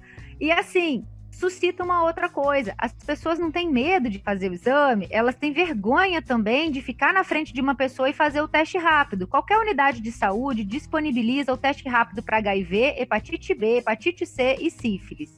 São 4 testes que em 10 minutos você sabe se você tem alguma dessas 4 doenças. É 10 minutos, é coisa muito rápida, uma gotinha de sangue, não dói, é no dedo, nem é aquela agulha com aquela seringa que o pessoal fica apavorado. É super simples. Só que tem gente que não tem coragem de passar por isso também, fica com vergonha do enfermeiro ou de quem for. Pensando nisso, o Ministério da Saúde já disponibilizou também uma coisa chamada kit de autoteste. Também para essas pessoas que fazem a PrEP. O que é PrEP? O pessoal já me olhou tudo assim, né? Falei do kit de autoteste, o pessoal já me olhou assim, opa, mais uma novidade, é uma novidade atrás da outra hoje, né? O Verdade. que acontece? Esse kit de autoteste inicialmente era para quem faz PrEP. Esse pessoal que toma um remédio e tem relação sem o preservativo e toma remédio com o objetivo de não ter o HIV. Bom, eles recebem, junto com o remédio deles, várias caixinhas de autoteste, que dentro vem um kit para a própria pessoa fazer o teste de HIV nela, e ela recebe outros 5 kits que ela pode entregar para a parceria sexual dela fazer. Tipo, vamos ter uma relação e tal, vamos fazer o teste aqui antes. E faz o teste na hora, super simples de fazer, vem com material de instruções todo escrito em português, super ilustrativo, fácil de fazer, Então tem essa outra opção. Tenho vergonha de ir lá na frente do enfermeiro fazer o teste rápido? Posso pedir um autoteste numa farmácia que distribua medicamento de HIV. Geralmente é nos centros de referência ou serviços de atenção especializada, SAI, de HIV/AIDS. É só ir lá pedir, não é identificado, eles te entregam, vão anotar a data de nascimento apenas da pessoa, e se é homem ou mulher, e vai levar o teste embora. Pode fazer, não tem que divulgar nada para ninguém. É óbvio que, se der positivo, o ideal é que a pessoa retorne para fazer o tratamento. Foi muita novidade que aconteceu esse ano, esses autotestes chegaram no início do ano, a pandemia de Covid, infelizmente, deixou eles meio que escondidos, mas é uma outra ferramenta que pode ajudar. Farmácia comum também tem esse kit para vender, tá? O kit de autoteste do HIV, igual vende kit de teste de gravidez. De gravidez. Mesma coisa, então dá para fazer. Eu acho que aí a gente volta lá no início, né? Quando a doutora falou que a informação é tudo, né? Uhum. A melhor prevenção é o tratamento. Então, assim, se essas informações chegarem, né, de uma forma mais de massa, vamos chegarem, dizer assim. né? Porque eu, por exemplo, não sabia, não sabia mesmo que no posto de saúde existia esse teste rápido. Enfim, eu já fiz vários testes de HIV ao longo da vida em função dos meninos, das gravidezes, né? Anteriormente, por outros motivos. A gente é doador de sangue há muitos anos, então sempre faz, está sempre renovando esse teste. Então, assim, eu já fiz várias vezes, não tem problema nenhum com ele, graças a Deus, com o teste, se der positivo, vamos procurar tratamento. Obrigado. Sempre tive essa questão muito tranquila com relação a isso, mas como eu falei lá no início também, dentro da minha casa isso sempre foi muito falado. Mas se a população tivesse informação, eu mesmo não tinha. Que existe esse teste rápido. Assim como a pessoa mede glicose, vai medir se tem HIV, se tem sífilis, Exatamente. se tem... Enfim, né? É igual medir glicose. É igualzinho, é a mesma coisa. Mesmo procedimento, é né? idêntico. Eu fico me perguntando por que a gente não sabe disso. Porque, assim... Porque a informação não é divulgada. A gente... Não, mas assim, nós somos pessoas bem informadas, né? A gente tá, tá no ciclo. Fala mas sério. não tem a divulgação de massa, Sério. A gente não pode se comparar com outros níveis sociais que não têm o mesmo acesso. Nós temos mais acesso à informação. Não quer dizer que nós sejamos bem informados. Eu, especificamente, estou muito ligado à área de saúde, né? Uhum. A Luísa é farmacêutica. Eu trabalhei em indústria de medicamento. Eu trabalhei 4 anos no hospital. Assim, eu de vez em quando eu abro lá o site da Anvisa para ver determinadas coisas doutora e tudo. Ruby veio aqui para causar, né? A gente tá brigando aqui. E a gente não sabe disso. Eu me lembrei de um dito que falava assim, nossa, cada enxadada é uma minhoca. Mais ou menos isso. Nesse nível. É bem por aí mesmo. Ai, Jesus.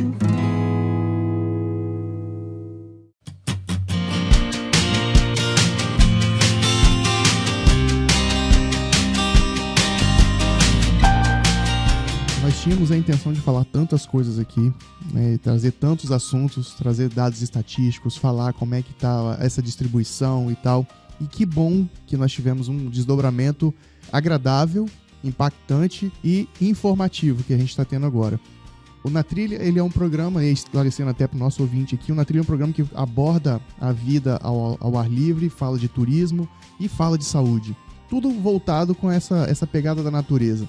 Nossa, eu lembro que quando eu tava fazendo a pauta ali, inclusive quero mandar um abraço pra Gabriela Brasil, que ajudou na produção dessa pauta. Beijo, Gabi. Ela fez lá a pauta e tal, e falou, Renan, você vai receber a doutora Rúbia, nossa, eu sou fã dela e tal. E eu fiquei assim, mas enfim, fizemos a pauta. Ô, Renan, você me conhece de antes do coronavírus. As pessoas agora me conhecem de depois do coronavírus. Eles me viram na televisão todos os dias. É verdade. Essa que é a questão. Por isso que, nossa, mas como? Eu devo dizer que eu tava enroladíssimo e assim, não ia dar pra gravar. Falei, não, é a doutora Rúbia? Eu tenho que estar nesse programa. Olha, tira as coisas das pessoas, olha aí. Tá vendo só, doutora? Olha aí, que prestígio. Que bom. Que honra nossa, então, Fico né? muito feliz. Que legal, né, que ela trouxe isso, né? Eu te conheço de fato antes da pandemia. Então posso dizer, esfregar na cara da sociedade. Eu tenho o WhatsApp da doutora Rúbia. Olha! Isso não é grande coisa, não, que muita gente tem, Renan. Não é vantagem, não. Tudo bem. Deixa ele achar. Eu tive meus 5 minutos de fama, né? Mas você pode falar, eu consegui fazer um podcast com ela. ela, porque fiquei hoje em mais de dia uma hora a com quantidade ela. de serviço tá difícil de conseguir esses minutinhos que Verdade. a gente tem. Aí Estamos aqui sim. há mais de uma hora. Ó o Mas, prestígio. mas isso, doutora, achando só ótimo. mostra, isso só ressalta e reforça o seu compromisso, que eu já percebi lá atrás, em levar a informação.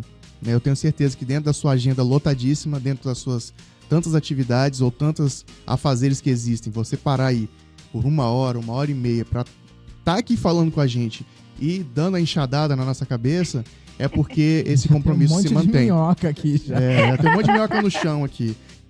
E aí, voltando lá que eu tava falando a respeito da produção da pauta, né? E na pauta eu falei assim, não, e aí, vamos trazer um exemplo aqui, se a pessoa pode usar o mesmo cilindro da bicicleta que o outro, e se pode dormir na mesma barraca, meio que tentar contextualizar com o ambiente de aventura. Acabou, não precisa dessa conversa. E eu espero que você, ouvinte, que estava esperando por esse assunto, também esteja impactado tanto quanto nós estamos. Vai muito mais além de falar apenas da nossa bolha, né? Aqui a gente tá saindo da nossa bolha. Eu acho que assim, eu tô me sentindo, né? Eu tô me sentindo saindo da ignorância. Eu percebi que eu era ignorante nesse assunto, Todos nós. assim. E a gente assim, acha que mega tem informação, ignorante. né? A gente acha que tem informação o outro aqui falou, não, a suficiente. gente é informado. Não somos coisa nenhuma. É mal informado.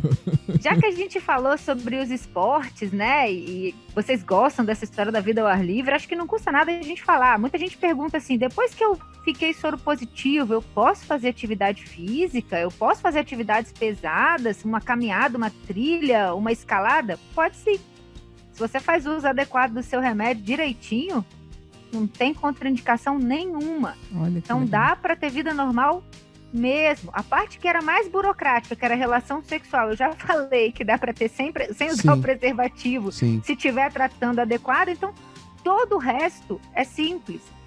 Dá para fazer normalmente. Eu costumo dizer que eu tenho provavelmente mais amigos positivos do que negativos. Porque eu tenho muitos pacientes que são amigos meus, mesmo a gente sair junto, de comer junto, de ir pra praia junto. Tem alguns eventos que a gente faz de paciente que é em hotel, a gente vai pro mesmo hotel, fica todo mundo na piscina, aproveitando todo mundo junto. Sim, a gente compartilha a mesma piscina, sem problema nenhum. E se abraça, e canta junto. Uhum. É isso, Normal, a vida, né? nós somos pessoas. A única diferença é que alguém tem que tomar um comprimido que eu não preciso. É só essa grande diferença entre eu tá aí uma e coisa meus pacientes. interessante, né? Que até para aquela pessoa que tem o medo de fazer o exame e testar positivo, de que ela vai ser uma pessoa normal como qualquer outra após o teste positivo do HIV.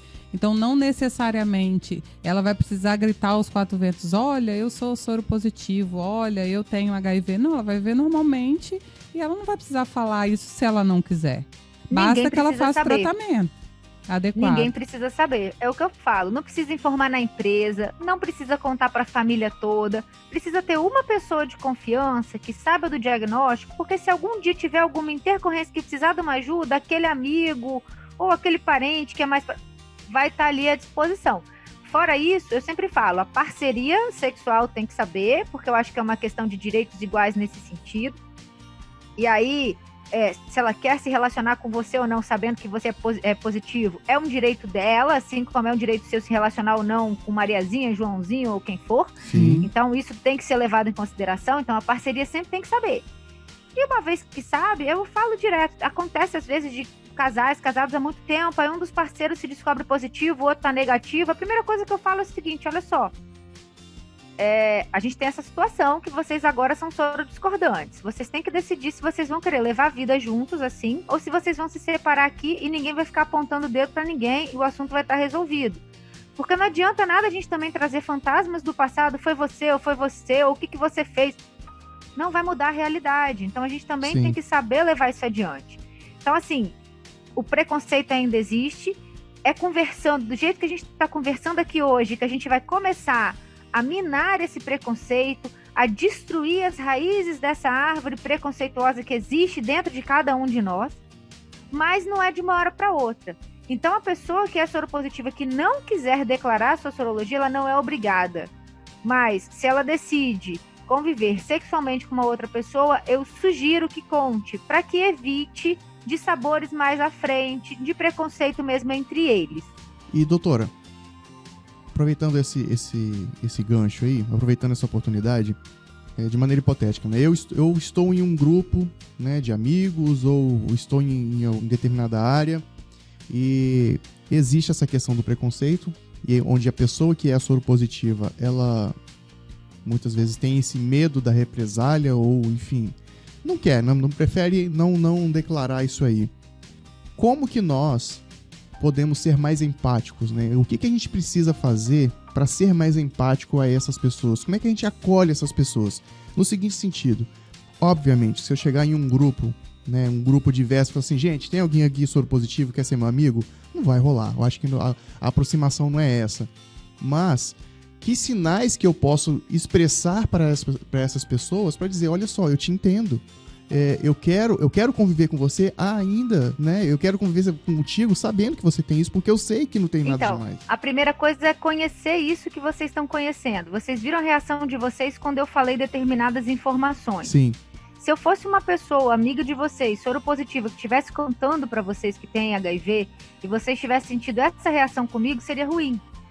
Apesar de eu já saber que vocês iriam reagir dessa forma, porque a gente sabe que é assim que a gente reage no impacto, sim, eu falo, a partir de agora que vocês já têm essa informação, se preparem para que no momento que escute de uma pessoa muito próxima, eu ouvi aquele podcast de vocês e tal, então eu sou soropositivo, nunca te falei, que você saiba ouvir isso com naturalidade, igual se ele falasse que eu estou hipertenso.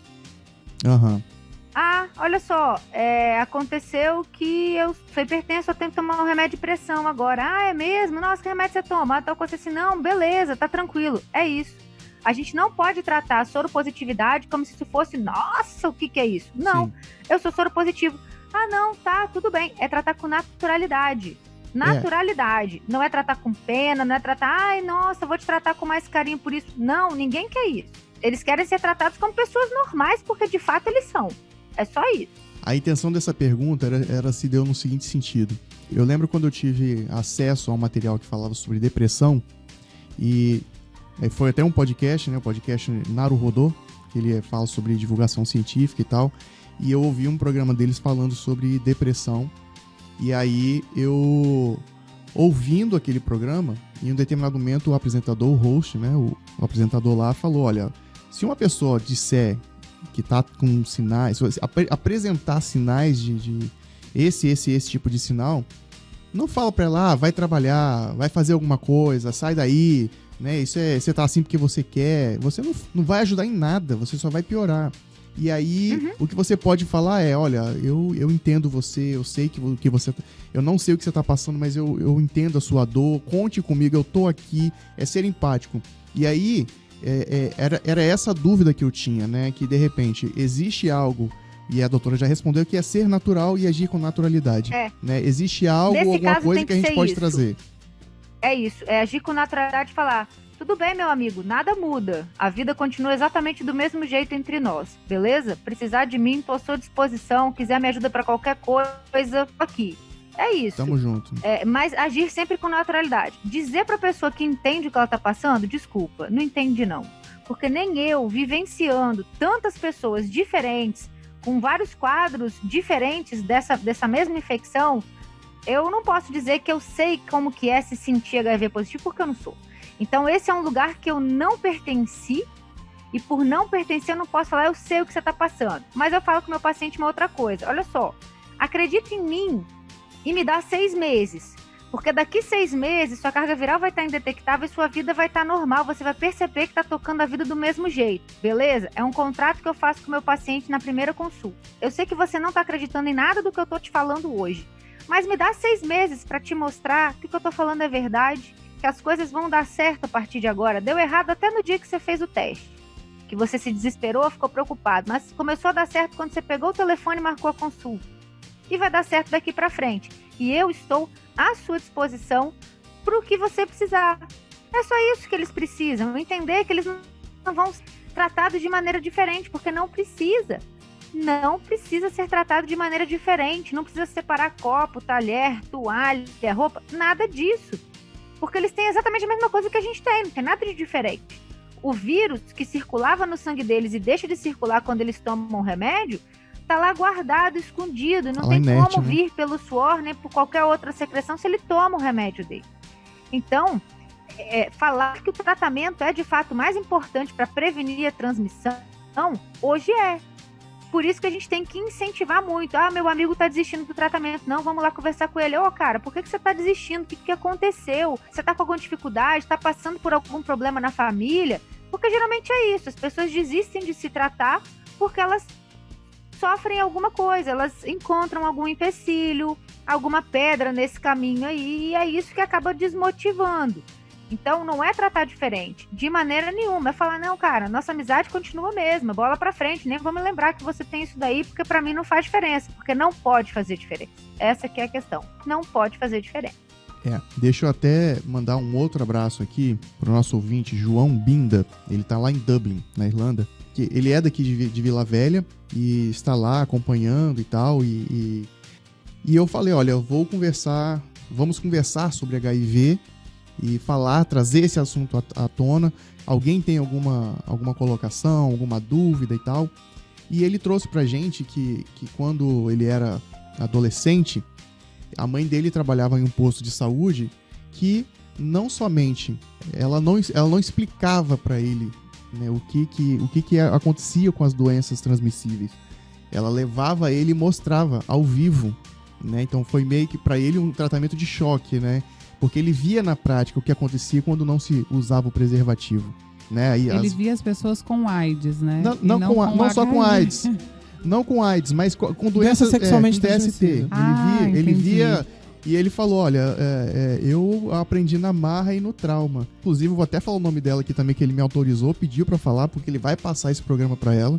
Marilene Binda Souza, né? Que ela que ajudou aí o pobre Joãozinho a ser traumatizado hoje com doenças sexualmente transmissíveis, e que ela falou que trabalhou com a doutora lá no Hospital das Clínicas, né? E mandou um abraço. Eu não vou cometer aqui a maldade de falar, você lembra dela, doutor? Porque não tem nem como, né? Trabalhou com muita gente. Lógico, trabalhou com muita gente, mas as equipes são grandes. Ele ficou muito feliz e falou, olha, eu vou falar aqui com a minha mãe que vocês vão gravar com a doutora Rubia. Ele falou, manda um abraço pra ela, porque eu já trabalhei com ela nas clínicas e tal. Que legal. Tá aí, mandado um abraço, dona Marilene. Marilena, tô falando o nome errado dela ainda. Dona Marilena, um beijo, obrigado aí por ensinar o João a... Mas esse ensinamento é eficiente, doutor? Proteger. Aí são questões emocionais e psicológicas. Eu falo que né? Existem várias técnicas de educação, né? Com ele funcionou. Eu não sou estudiosa do assunto, então acho que eu não sou a melhor pessoa para criticar ou falar que tá certo. Verdade. Mas, de fato, a técnica do mostrar as ISTs da pior forma possível sempre foi utilizada desde a minha época de adolescente. Eu também me lembro dessas aulas. Nas escolas, né? E por várias vezes a gente ainda dá algumas aulas dessas de vez em quando precisa de uma terapia de choque. Mas é claro que a maior parte das ISTs são assintomáticas e é por isso que é tão difícil a gente controlar. Então, assim, né, se você vai ter uma relação com uma pessoa e já vê aquele monte de secreção purulenta, com aquele cheiro esquisito, você já fica meio com nojinho, né? Sim. E aí resolve pensar melhor, um monte de verruga, você, né? Não é bem assim que a gente pega IST, não. A gente pega IST com pessoas lindas, que parecem modelos, atores de cinema, pessoas maravilhosas e que têm uma IST assintomática. Às vezes a pessoa nem sabe também. Por quê? Porque não faz o teste. Isso me faz voltar num ponto lá atrás que eu esqueci de falar. Qual é a frequência que a gente deve fazer o teste, né, de HIV e outras ISTs? Quem tem relacionamento fixo, parceiro único, não tem terceiros na relação, é uma vez por ano. Quem tem relacionamentos com mais de um parceiro ao longo do ano, no mínimo 2 vezes. Dependendo da quantidade de parceiros, a gente pede para repetir a cada 3 meses esses testes. Então, assim, pode ser de 4 até 1 vez por ano, dependendo do tipo de atividade sexual que a pessoa tem. Hoje em dia tem tudo quanto é tipo de relacionamento diferente. Tem uma turma aí fazendo relacionamentos abertos e tal. Tempos, assim. Não, casado depois de muito tempo. Vou falar um negócio aqui, eu não quero criar intrigas, mas é uma coisa que eu falo inclusive para o meu namorado. Eu sei o que meu parceiro faz quando está comigo. Quando não está comigo, eu nem esquento a minha cabeça. Eu prefiro fazer o teste do que ficar preocupada questionando, entendeu? Por tudo que eu aprendi hoje, o eficaz é você fazer o teste. Uhum. sem dúvida, é fazer o teste e procurar o tratamento. e quem deu positivo, se tratar. Isso é o mais importante de tudo. Se você não sabe que tem o vírus, você transmite o vírus e você adoece. Se você sabe, o quanto antes você souber, mais cedo você se trata, você não vai ter problemas na sua vida e nem vai transmitir para mais ninguém. Então, assim, é de fato a melhor conduta. Testar sempre, fazer o teste. Por isso que as campanhas são, faça o teste. É fazer o teste, sim, o tempo todo. Depende da frequência sexual que a pessoa tem em quantidade de parceiros diferentes. Mas faça o teste. Passar 1 ano sem fazer teste está errado. Ah, mas eu só tenho relação com meu parceiro, ele só comigo. Não tem problema, vamos lá gastar o teste. Eu acho interessante a gente fazer uma analogia aí com isso que você falou, aí me deu esse estalo assim, né? A gente faz os exames preventivos de câncer, de coração, né? Os testes exames cardíacos, de rotina, né? os exames... Exato, os exames de rotina. A mulher vai ao ginecologista com frequência para fazer os preventivos e tudo. E por que não o teste de HIV também, né? Então, quer dizer, é o preventivo, é tudo que vai auxiliar nessa questão aí. O Conselho Federal de Medicina já recomendou incluir nos exames de rotina sorologias de HIV, hepatites virais e sífilis para todas as pessoas, independente da idade. Então, quem faz exame de rotina, essa recomendação do CRM já existe. Qual que é o problema? Algumas pessoas ainda se aborrecem quando o médico pede exame de HIV. E é isso que a gente tem que desconstruir aqui. Por que eu vou me aborrecer? Eu simplesmente estou querendo saber. Eu vou me aborrecer se eu tiver que fazer um stent no coração porque eu estou com uma artéria entupida? Vou. Uai, se eu descobrir que eu tenho HIV, é a mesma coisa. Mas eu não tenho que tratar as duas coisas do mesmo jeito? Então vamos tratar como se fossem a mesma coisa. É fazer o exame para saber se tem algum problema, para tratar logo, para não ter problema lá na frente. É, a informação, né? Exato. Mais minhoca. É porque o câncer de mama, por exemplo, existem várias campanhas, né? De faça o exame, faça o autoexame, porque o quanto antes você descobrir, mais eficiente é o tratamento, enfim. É a mesma coisa. E no HIV não tem essas igual. campanhas. Não tem. Então, assim, Exatamente. tá me chocando é essa informação. E é por isso que a doutora Rúbia está não hoje tem, né? conosco aqui. Foi Muita esse incômodo. desinformação. Eu vou pedir você, ouvinte, que tá com a gente aqui até agora, vai lá ouvir. São 15 minutos, 16 minutos da palestra da doutora Rúbia no TEDx Vitória. São questionamentos simples, né? E eu acho que a pergunta que mais martelou, lógico, nós estávamos num auditório ali, umas 150 pessoas. Bem informado. Bem informado, né? Todo mundo ali. Uhum. Pois é. E aí a Rúbia, ela fez só uma pergunta. Sabia que pode ter alguém aqui na sala que é soro positivo? Ou alguma coisa nesse sentido, né? Sabia que existe uma grande chance de ter algum soro positivo aqui? A pessoa sempre olha pro lado, né? Nunca olha pra ela mesma. Exato. E aí ela trouxe um exemplo, né, de adolescentes, trouxe alguns dados ali no TEDx, é bem rápido, né? É pouco tempo. Nós faríamos uma gravação há uma semana atrás. O formato que nós gravaríamos seria o formato bate e volta, que são 30 minutos, mas que na verdade de informação acaba sendo 15, 10 minutos. E aí eu falei com a Rúbia, né? Falei, Rúbia, olha só, eu penso que é um tema muito profundo pra gente falar em 10, 15 minutos. E ela, concordo plenamente. Só o tempo que eu e o Redi ficamos congelados aqui deu 15 minutos.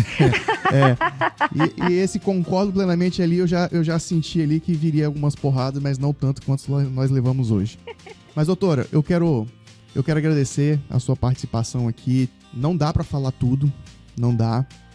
E a intenção do Na Trilha é a gente falar de atividade, esporte de aventura, etc., mas também trazer uma informação relevante sobre responsabilidade, sobre ética e falar de saúde, né? Então, o Na Trilha hoje ele é dedicado a esse assunto relevantíssimo e eu tenho certeza que muita gente vai sair daqui impactada. E eu quero agradecer mais uma vez, né, esse tempinho que você passou com a gente aqui. Não deu para falar tudo, novamente, mas fica o convite, numa oportunidade próxima, você voltar pra gente aqui, falar conosco sobre outros assuntos. A gente tem muita vontade de falar sobre doação de sangue de uma maneira mais aprofundada, tal qual a gente está falando aqui. E, enfim, estamos tentando. Uma vez vocês fizeram uma campanha de doação. Foi bem legal. Foi muito legal, teve muita repercussão e eu convido o ouvinte, vá fazer o teste de HIV. Exato. Igual vocês foram fazer a doação quando a gente Vacinação, nós fizemos pediu, uma campanha aqui também. Redi foi o primeiro ouvinte a mandar a carteirinha foto, toda né? preenchidinha. Exato, parecia um pergaminho, né? Tão antigo que era. E os braços inchados, né? Porque foi atualizar as vacinas, né? Não tinha mais onde digitar. O meu é mais ou menos isso, parece o rascunho da Bíblia, assim, tão antigo que ele é, e tanto carimbinho que tem. Mas assim, é óbvio, a gente não conseguiria falar tudo. Mas a mensagem que eu queria passar era essa: o importante é a gente falar sobre HIV. Vamos falar sobre HIV. Precisamos falar sobre HIV. Não importa se são 15 minutos ou se a gente consegue tirar um tempo aí de 1 hora para falar mais coisa, mas vamos falar.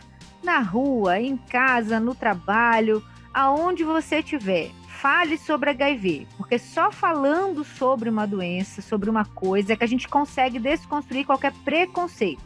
Exato. Repito, preconceito é um conceito feito precocemente sem conhecer o que é. Por isso que é errado. Então, quanto mais a gente fala, mais a gente conhece, menos preconceito a gente tem. Então, o nosso objetivo é esse. Vamos falar sobre isso. Muito Fantástico. bem. E vamos quebrar os nossos preconceitos. Eu confesso que Isso eu tinha aí. muitos. Então, eu quero me desconstruir nesse sentido. E o Na Trilha tem sido essa válvula de escape, vamos colocar dessa forma, né? De conhecer novas pessoas, conhecer outros conteúdos. Doutora, eu quero deixar esse espaço aqui livre para que você deixe... se bem que agora todo mundo tem um contato dela, que ela falou, né? Já não sou privilegiado mais nada, né? Mas, enfim, as pessoas que quiserem conhecer um pouco mais os seus conteúdos, rede social, se quiser passar, fica à vontade, site... Obrigada. As pessoas geralmente me encontram mais por rede social mesmo. Tanto no Instagram quanto no Facebook. Rúbia Miossi é meu nome completo. No Instagram, Rúbia Miossi, tudo junto, não tem ponto, não tem nada. E o Facebook também, o nome Rúbia Miossi, é fácil de me encontrar lá. Meu Instagram é aberto. A maior parte das publicações a respeito de saúde e tal, eu coloco lá aberto também para todo mundo, porque eu não dou tempo de ficar aceitando todas as pessoas que me adicionam. Então, eu sempre faço questão de colocar isso, mas não são redes que eu tenho para divulgação de consultório, essas coisas não. As minhas redes eu uso muito para mostrar que a saúde está no nosso dia a dia, na nossa vida normalmente. Então, até esse final de semana, estamos vivendo época de coronavírus, por isso estamos distantes, mas eu coloquei lá 15 minutos de estiagem, consegui sair aqui para ir no bar tomar um gin, de máscara com o copo na mão. Por que isso, gente? Para mostrar que a gente é exatamente igual a qualquer pessoa que está em casa. A gente está doido para sair, a gente está doido para voltar a fazer aquilo que gostaria. Eu procuro responder as perguntas que as pessoas têm, de dúvidas. Depois desse TEDx, várias pessoas do Brasil todo me encontraram via Instagram ou pelo Facebook para dizer que a vida deles teve algum impacto com aquilo ali. E eu já imagino que com esse podcast de hoje também, muito provavelmente pessoas irão me procurar. Se quiser me procurar, pode procurar, não tem nenhum problema. Eu sou uma médica que atendo a maior parte do meu horário no SUS e é dentro do Hospital das Clínicas, mas eu tenho consultório também, então lá pelas redes sociais a gente divulga, uma no Shopping Vitória, outra no Shopping Mestre Álvaro, e aí pelas redes a gente passa o contato direitinho para quem estiver precisando e quiser. Quem quiser só fazer amizade também, não tem problema nenhum, a gente faz amizade também, porque eu acho que isso é importante. Quanto mais a gente cria conexões, quanto mais a gente amplia a nossa rede de contato, maior é a capacidade que a gente tem de passar a nossa informação. E a informação que eu falei que eu queria passar desde o ano passado era essa: vamos falar sobre HIV para tentar desconstruir o preconceito que a gente tem a respeito desse assunto. Então é aquilo pelo que eu mais me dedico. A pandemia me atrapalhou um pouquinho esse ano, porque eu fui pescada do serviço de HIV e colocada dentro de um hospital para atender coronavírus e organizar tudo isso, mas a vida de todo mundo parou. Que bom que vocês me convidaram, porque esse ano ainda eu já consegui retomar essa atividade de falar sobre HIV. Agradeço demais o convite, porque isso era uma coisa que eu queria muito, voltar a falar de outro assunto que não fosse Covid. Pois eu ia falar exatamente isso. Se você, ouvinte, achou que a gente ia chamar um infectologista aqui para falar de Covid, achou errado. Estamos aqui para falar de HIV. E eu senti isso da doutora, né? Ela expressando aqui esse sentimento, né? De que vamos falar de outros assuntos também, além do Covid, né? Não vamos esquecer os outros assuntos. Na verdade, não dá para tirar, Exato. Porque foi tirado do foco todas as outras coisas e a Exato. lâmpada focou só ali, né? Exatamente. O resto ficou escuro.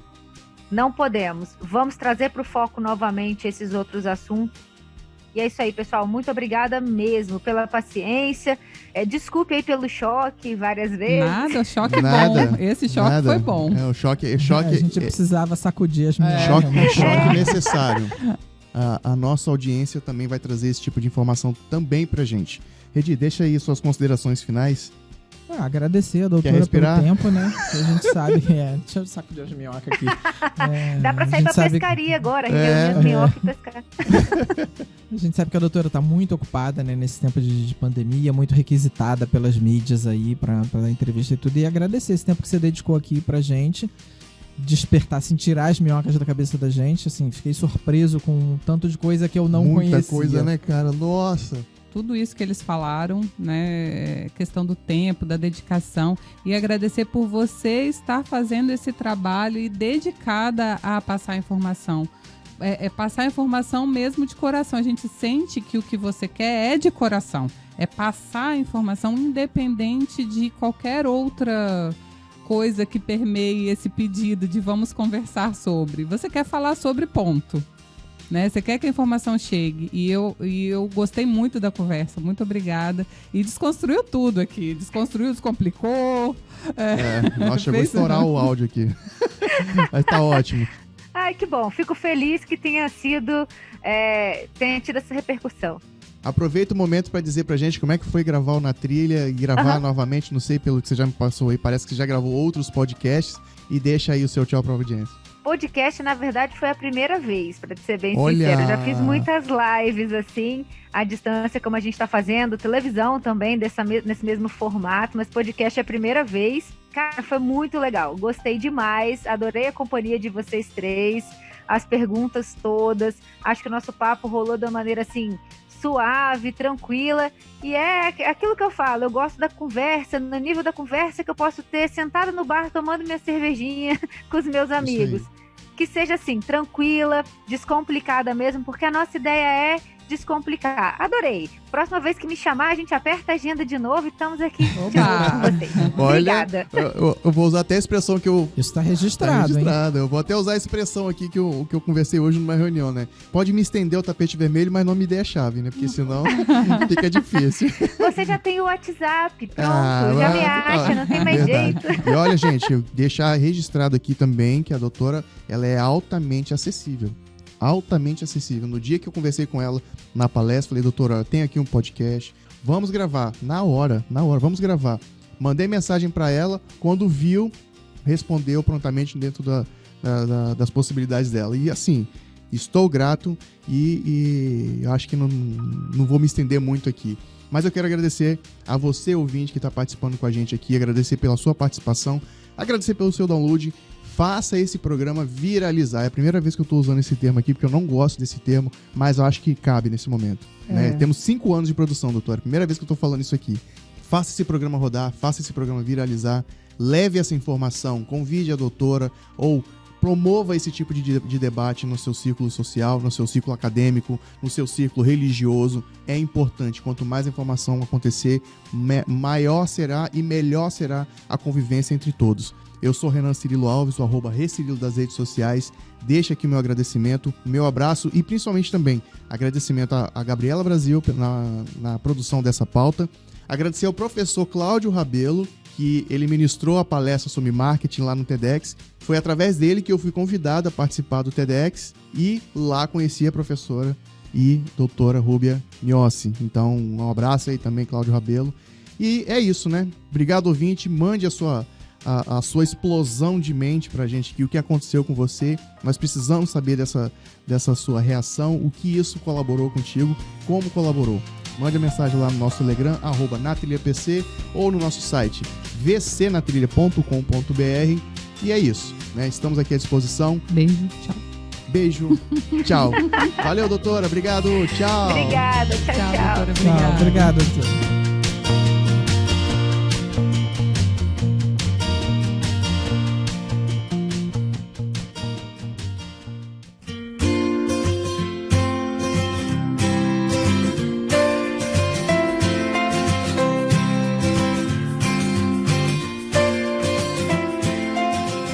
Salve Salve, salve natrilheiros e natrilheiras! Sejam bem-vindos a mais um quadro do Você na Trilha, que é o nosso momento de interação com a nossa audiência.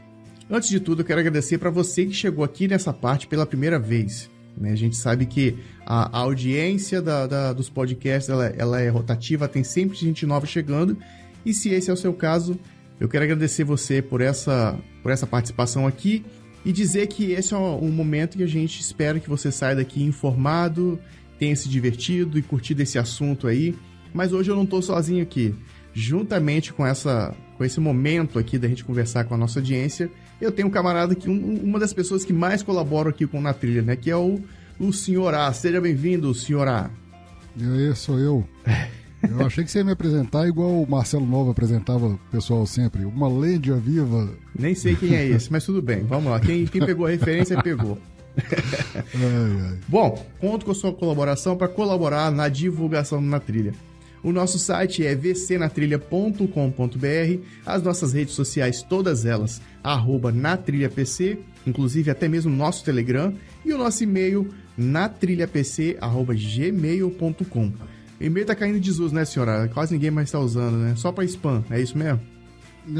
Eu discordo um pouco, cara. Tenho visto podcasters aí ainda tendo bons retornos com e-mail, mas é um laicar, né? Nunca dá pra apontar o que é certo, o que é errado. Não, usa e-mail, usa Telegram, fica à vontade e acesse @natrilha, natrilhapc@gmail, entre em contato. Como você quiser entrar em contato com a gente está aqui disponível e à disposição para conversar com você. E hoje uma das formas que a gente mais tem assim, ativa, né, de comentar e trocar experiências, ideias e, enfim, conteúdos com a nossa audiência é pelo Telegram, como eu já falei, né?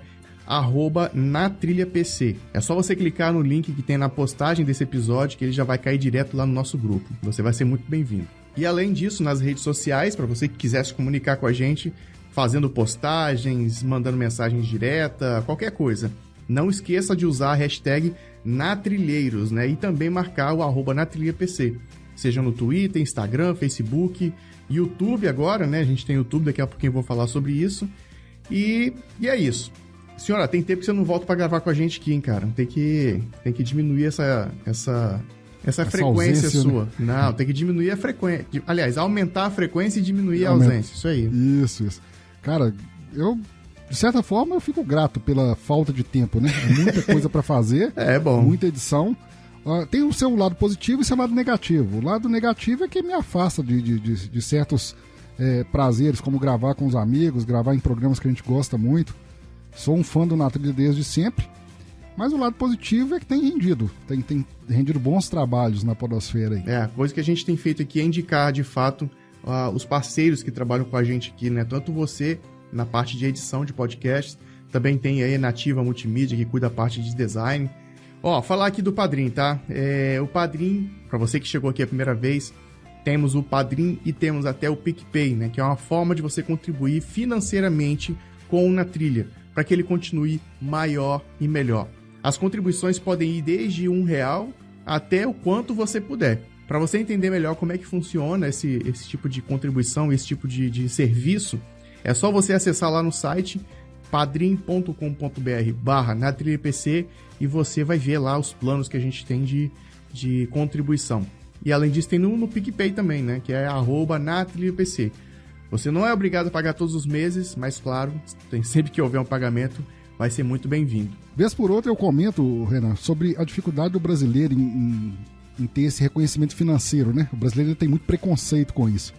E quero deixar aqui até meu testemunho rapidinho. Sou assinante do Padrim do Na Trilha, não do Padrim, lá do PicPay.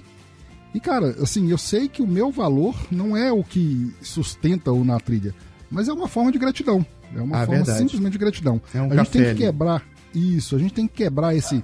mas eu vou dar dinheiro, esmola. A gente tem muito preconceito, cara, muito preconceito. Vamos quebrar isso aí e vamos apoiar o pessoal que produz até como forma de incentivo. Isso aí, um agradecimento. Sim, eu lembro sempre do testemunho do Renan, quando ele me sempre fala, né, do primeiro padrinho que ele recebeu, que ele viu, na verdade, não no valor, mas na atitude. O peso da responsabilidade daquilo ali. Fica aí a dica para a audiência. É verdade, e faz muito sentido isso mesmo. Eu, pelo menos, eu sou da vertente que se eu gosto de alguma coisa e se aquilo ali é de graça, eu acabo, por exemplo, até mesmo agregadores de podcast, né? Tem alguns que eu consumo que já há tantos anos eu consumia, que eu usava eles, eu falei, poxa, o negócio aqui é de graça, deixa eu tirar aqui essa propaganda que tem, e é uma forma de eu colaborar com os desenvolvedores, né? E aí eu compro ali e pronto. E isso é com qualquer outra coisa. Com podcast também não é diferente, né? Como o senhor falou ali, o valor pode não ser exorbitante, ou pode ser exorbitante também, não tenho problema nenhum com isso, mas a quantidade de pessoas que estão ali me ajudando, que estão ali colaborando, estão ali se dispondo, fazem muita diferença. Eu já quero até destacar aqui, né? Aqui nós temos algumas categorias, e uma delas é a categoria Destemidos, que é o que as pessoas que estão colaborando ali são o Felipe Carelli de Almeida, Thiago Waldhelm e o Thiago Brecha, que é a primeira categoria ali que tem a citação aqui. E nós voltamos a ter outros padrinhos em outras categorias. André Talheta, na categoria Instrutor, e veja você, senhora, agora a gente tem aí o João Alberto Binda, na categoria Guia de Aventura. Poxa, muito obrigado a todos vocês que colaboram com a gente lá no Padrim e no PicPay, né? Eu tenho aqui essas categorias, mas não é só do Padrim, é também do PicPay. Vocês fazem toda a diferença, né? O senhor A falou, eu colaboro também, mas ele não aparece nessa lista aqui. Para ele tá tudo bem. Eu tenho ali padrinhos, eu tenho ali colaboradores, eu tenho ali pessoas que há anos, né, contribuem ali nas categorias, que é um ok, um obrigado, é um café. Para você que colabora e que não tem o nome citado aqui, valeu mesmo. Eu não tenho palavras para expressar aqui. Gratiluz. Gratiluz? O que é isso? A gratidão da moda, o obrigado da moda. Obrigado da moda? Tá bom. Juntamente com essa gravação aqui do quadro Você na Trilha, nós temos também um pedido de salve. O que é esse pedido de salve? Eu vou lá no grupo do Telegram e falo, pessoal, vou gravar agora um quadro de interações. Quem quer ter o nome citado aqui? Tivemos 2 pessoas. Quem foram? Paulo Guerreiro, lá de Portugal. Paulo Guerreiro. E o René Augusto, de Paulo Lopes, Santa Catarina. O detalhe é que o René Augusto deu sorte porque eu sei que existe uma cidade chamada Paulo Lopes, mas tenho certeza que fosse outra pessoa aqui ia ler René Augusto Paulo Lopes, que é de Santa Catarina. Eu já ia agradecer os 2 aqui. Pois é. Paulo Lopes é a cidade lá de Santa Catarina. Então, Paulo Guerreiro, René Augusto, um salve aí pra vocês, valeu pela participação, continue participando com a gente aqui e fazendo presença lá no grupo do Telegram. Hoje aqui um recado que a gente tem pra passar, né, alguns recadinhos que a gente tem pra passar, acaba sendo parte daquilo que a gente sempre fala nos programas, né? Agora nós temos canal do YouTube, que já estamos começando a criar conteúdo, já estamos começando a publicar vídeos para falar do universo outdoor. Quero deixar aqui o meu agradecimento à equipe aqui, né? Eu até falei no episódio, que é a Gabriela Brasil, que ajudou na produção, né? No apoio da produção desse episódio aqui, ela ajudou a fazer as pautas.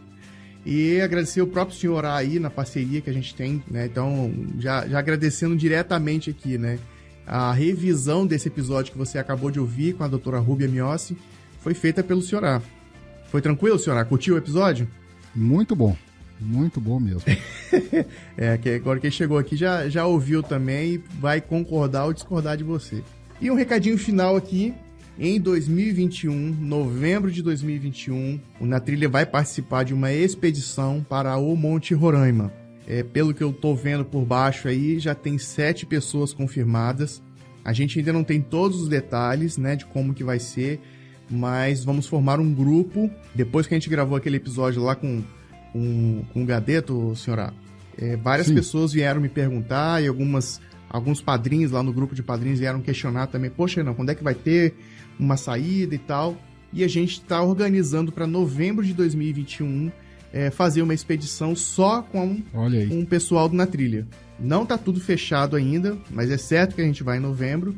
E eu tô deixando meio que esse spoiler aqui para que você que tem o desejo de conhecer o Monte Roraima, que tem o desejo de fazer esse trekking lá de 12 dias no Monte Roraima, 12 ou 13 dias, se não me engano, a gente ainda tá fechando os detalhes. Então, planeje-se, separe aí recursos financeiros, férias, porque em novembro nós teremos aí essa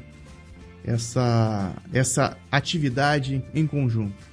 O que mais, senhora? Quer deixar aí um abraço? Quer mandar um salve para alguém? Deixa aí, o finalzinho aí para você.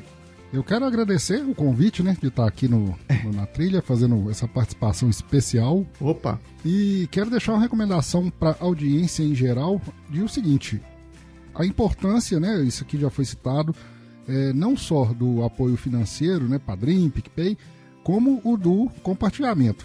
Isso aí. Cara, você faz a diferença num podcast a partir da hora que você faz um compartilhamento simples.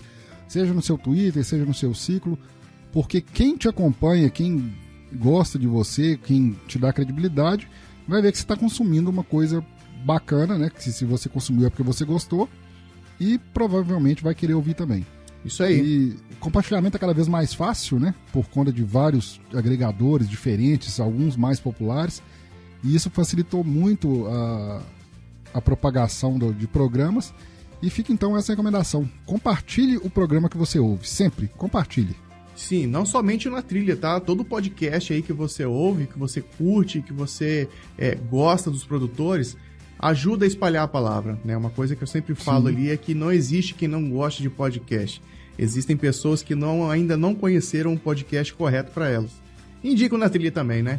Com certeza. Hashtag Natrilheiros. Hashtag Natrilheiros. Ó, só a título de exemplo, senhora, o João Binda, ele que entrou recentemente como padrinho, foi ele que indicou o podcast pro André Thalheta, né, que também virou padrinho na trilha. Os dois conheceram praticamente ao mesmo tempo, já curtiram, mas o João foi que fez aí esse compartilhamento para ele. Então faz muita diferença isso, e isso é muito gratificante e importante pra gente.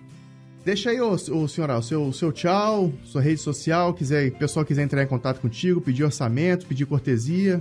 De novo, muito obrigado pelo convite. editorsenhor-a.com.br é o site, uma das maneiras mais fáceis de contato.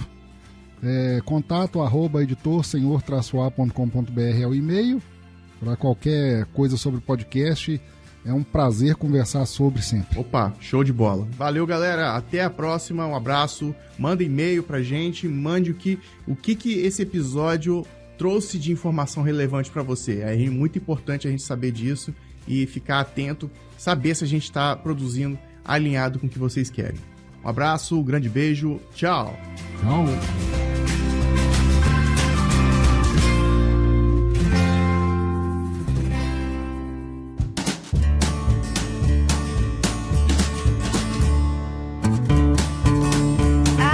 Eu brinquei no relação sentido de uma vez na casamento vida. depois de 10 anos. Assim. Mas, gente, isso é muito comum. Vocês sabiam? Existem casais que são amigos e têm relações sexuais com outras Oh, meu Deus. pessoas. Não, Isso é mas não é muito isso que eu tô comum, falando, por não, incrível pelo amor que de Deus, pareça. amor. Mais uma enxadada, mais uma minhoca. Não tem nada a ver com o que a gente está conversando aqui, então deixar uma ideia aqui para você, jovem solteiro. Se você acha que você vai ter um casamento, uma vida sexual mais ativa do que hoje, esquece. Depois de filho, então, já era. Era essa a brincadeira. Não é brincadeira não, é O verdade. melhor método contraceptivo é morar junto na mesma casa. Então, peraí, vamos aproveitar assim, né? Tem um redi no meio de dados conjugais da parte. Obrigado, gente. Que bom que você tá aqui com a gente A hoje. doutora Rubia estava falando da frequência com que você tem que fazer o teste.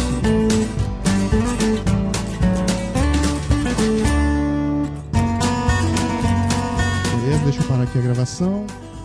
Doutora, muito obrigado mais uma vez. Imagina, eu que agradeço, Ela pessoal, falou, adorei. não, só vou poder falar rapidinho com minha agenda apertada aí, ó, 1h40. Viu E a só? gente só tinha só uma eu tô hora. olhando aqui, É. 19h53, tenho 7 Ah, e minutos. você perdeu sua reunião. Ixi, eu tinha reunião também às 7 horas, mas um bom motivo. Imagina, minha professora não vai reclamar. Ela fala, não, tá, é por uma boa causa, imagina. Tranquilo.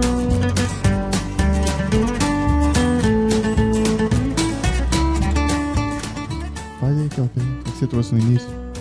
Na verdade, eu tenho uma outra pergunta antes Olha, daquela surgiu pergunta. tanta dúvida Pois que é, surgiu um monte de pergunta. Ah, acabou a pauta, né? Já era. Vamos jogar essa Vai pauta. rolar Pauta. outro podcast, eu Pauta, acho. vai.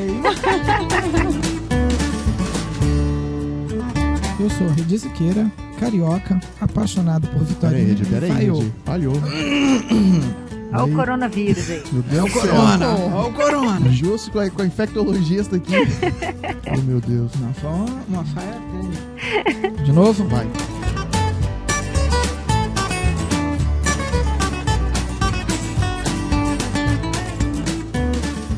Você conhece algum soro positivo? Só passa pelo sangue? Você conviveria com um soro positivo? De Vila Velha, Espírito Santo, eu sou Renan. Pergunta dela. Nossa, me desculpa, já começa errada já, né? Vai, doutora, me perdoa. Sem problema. Vai lá.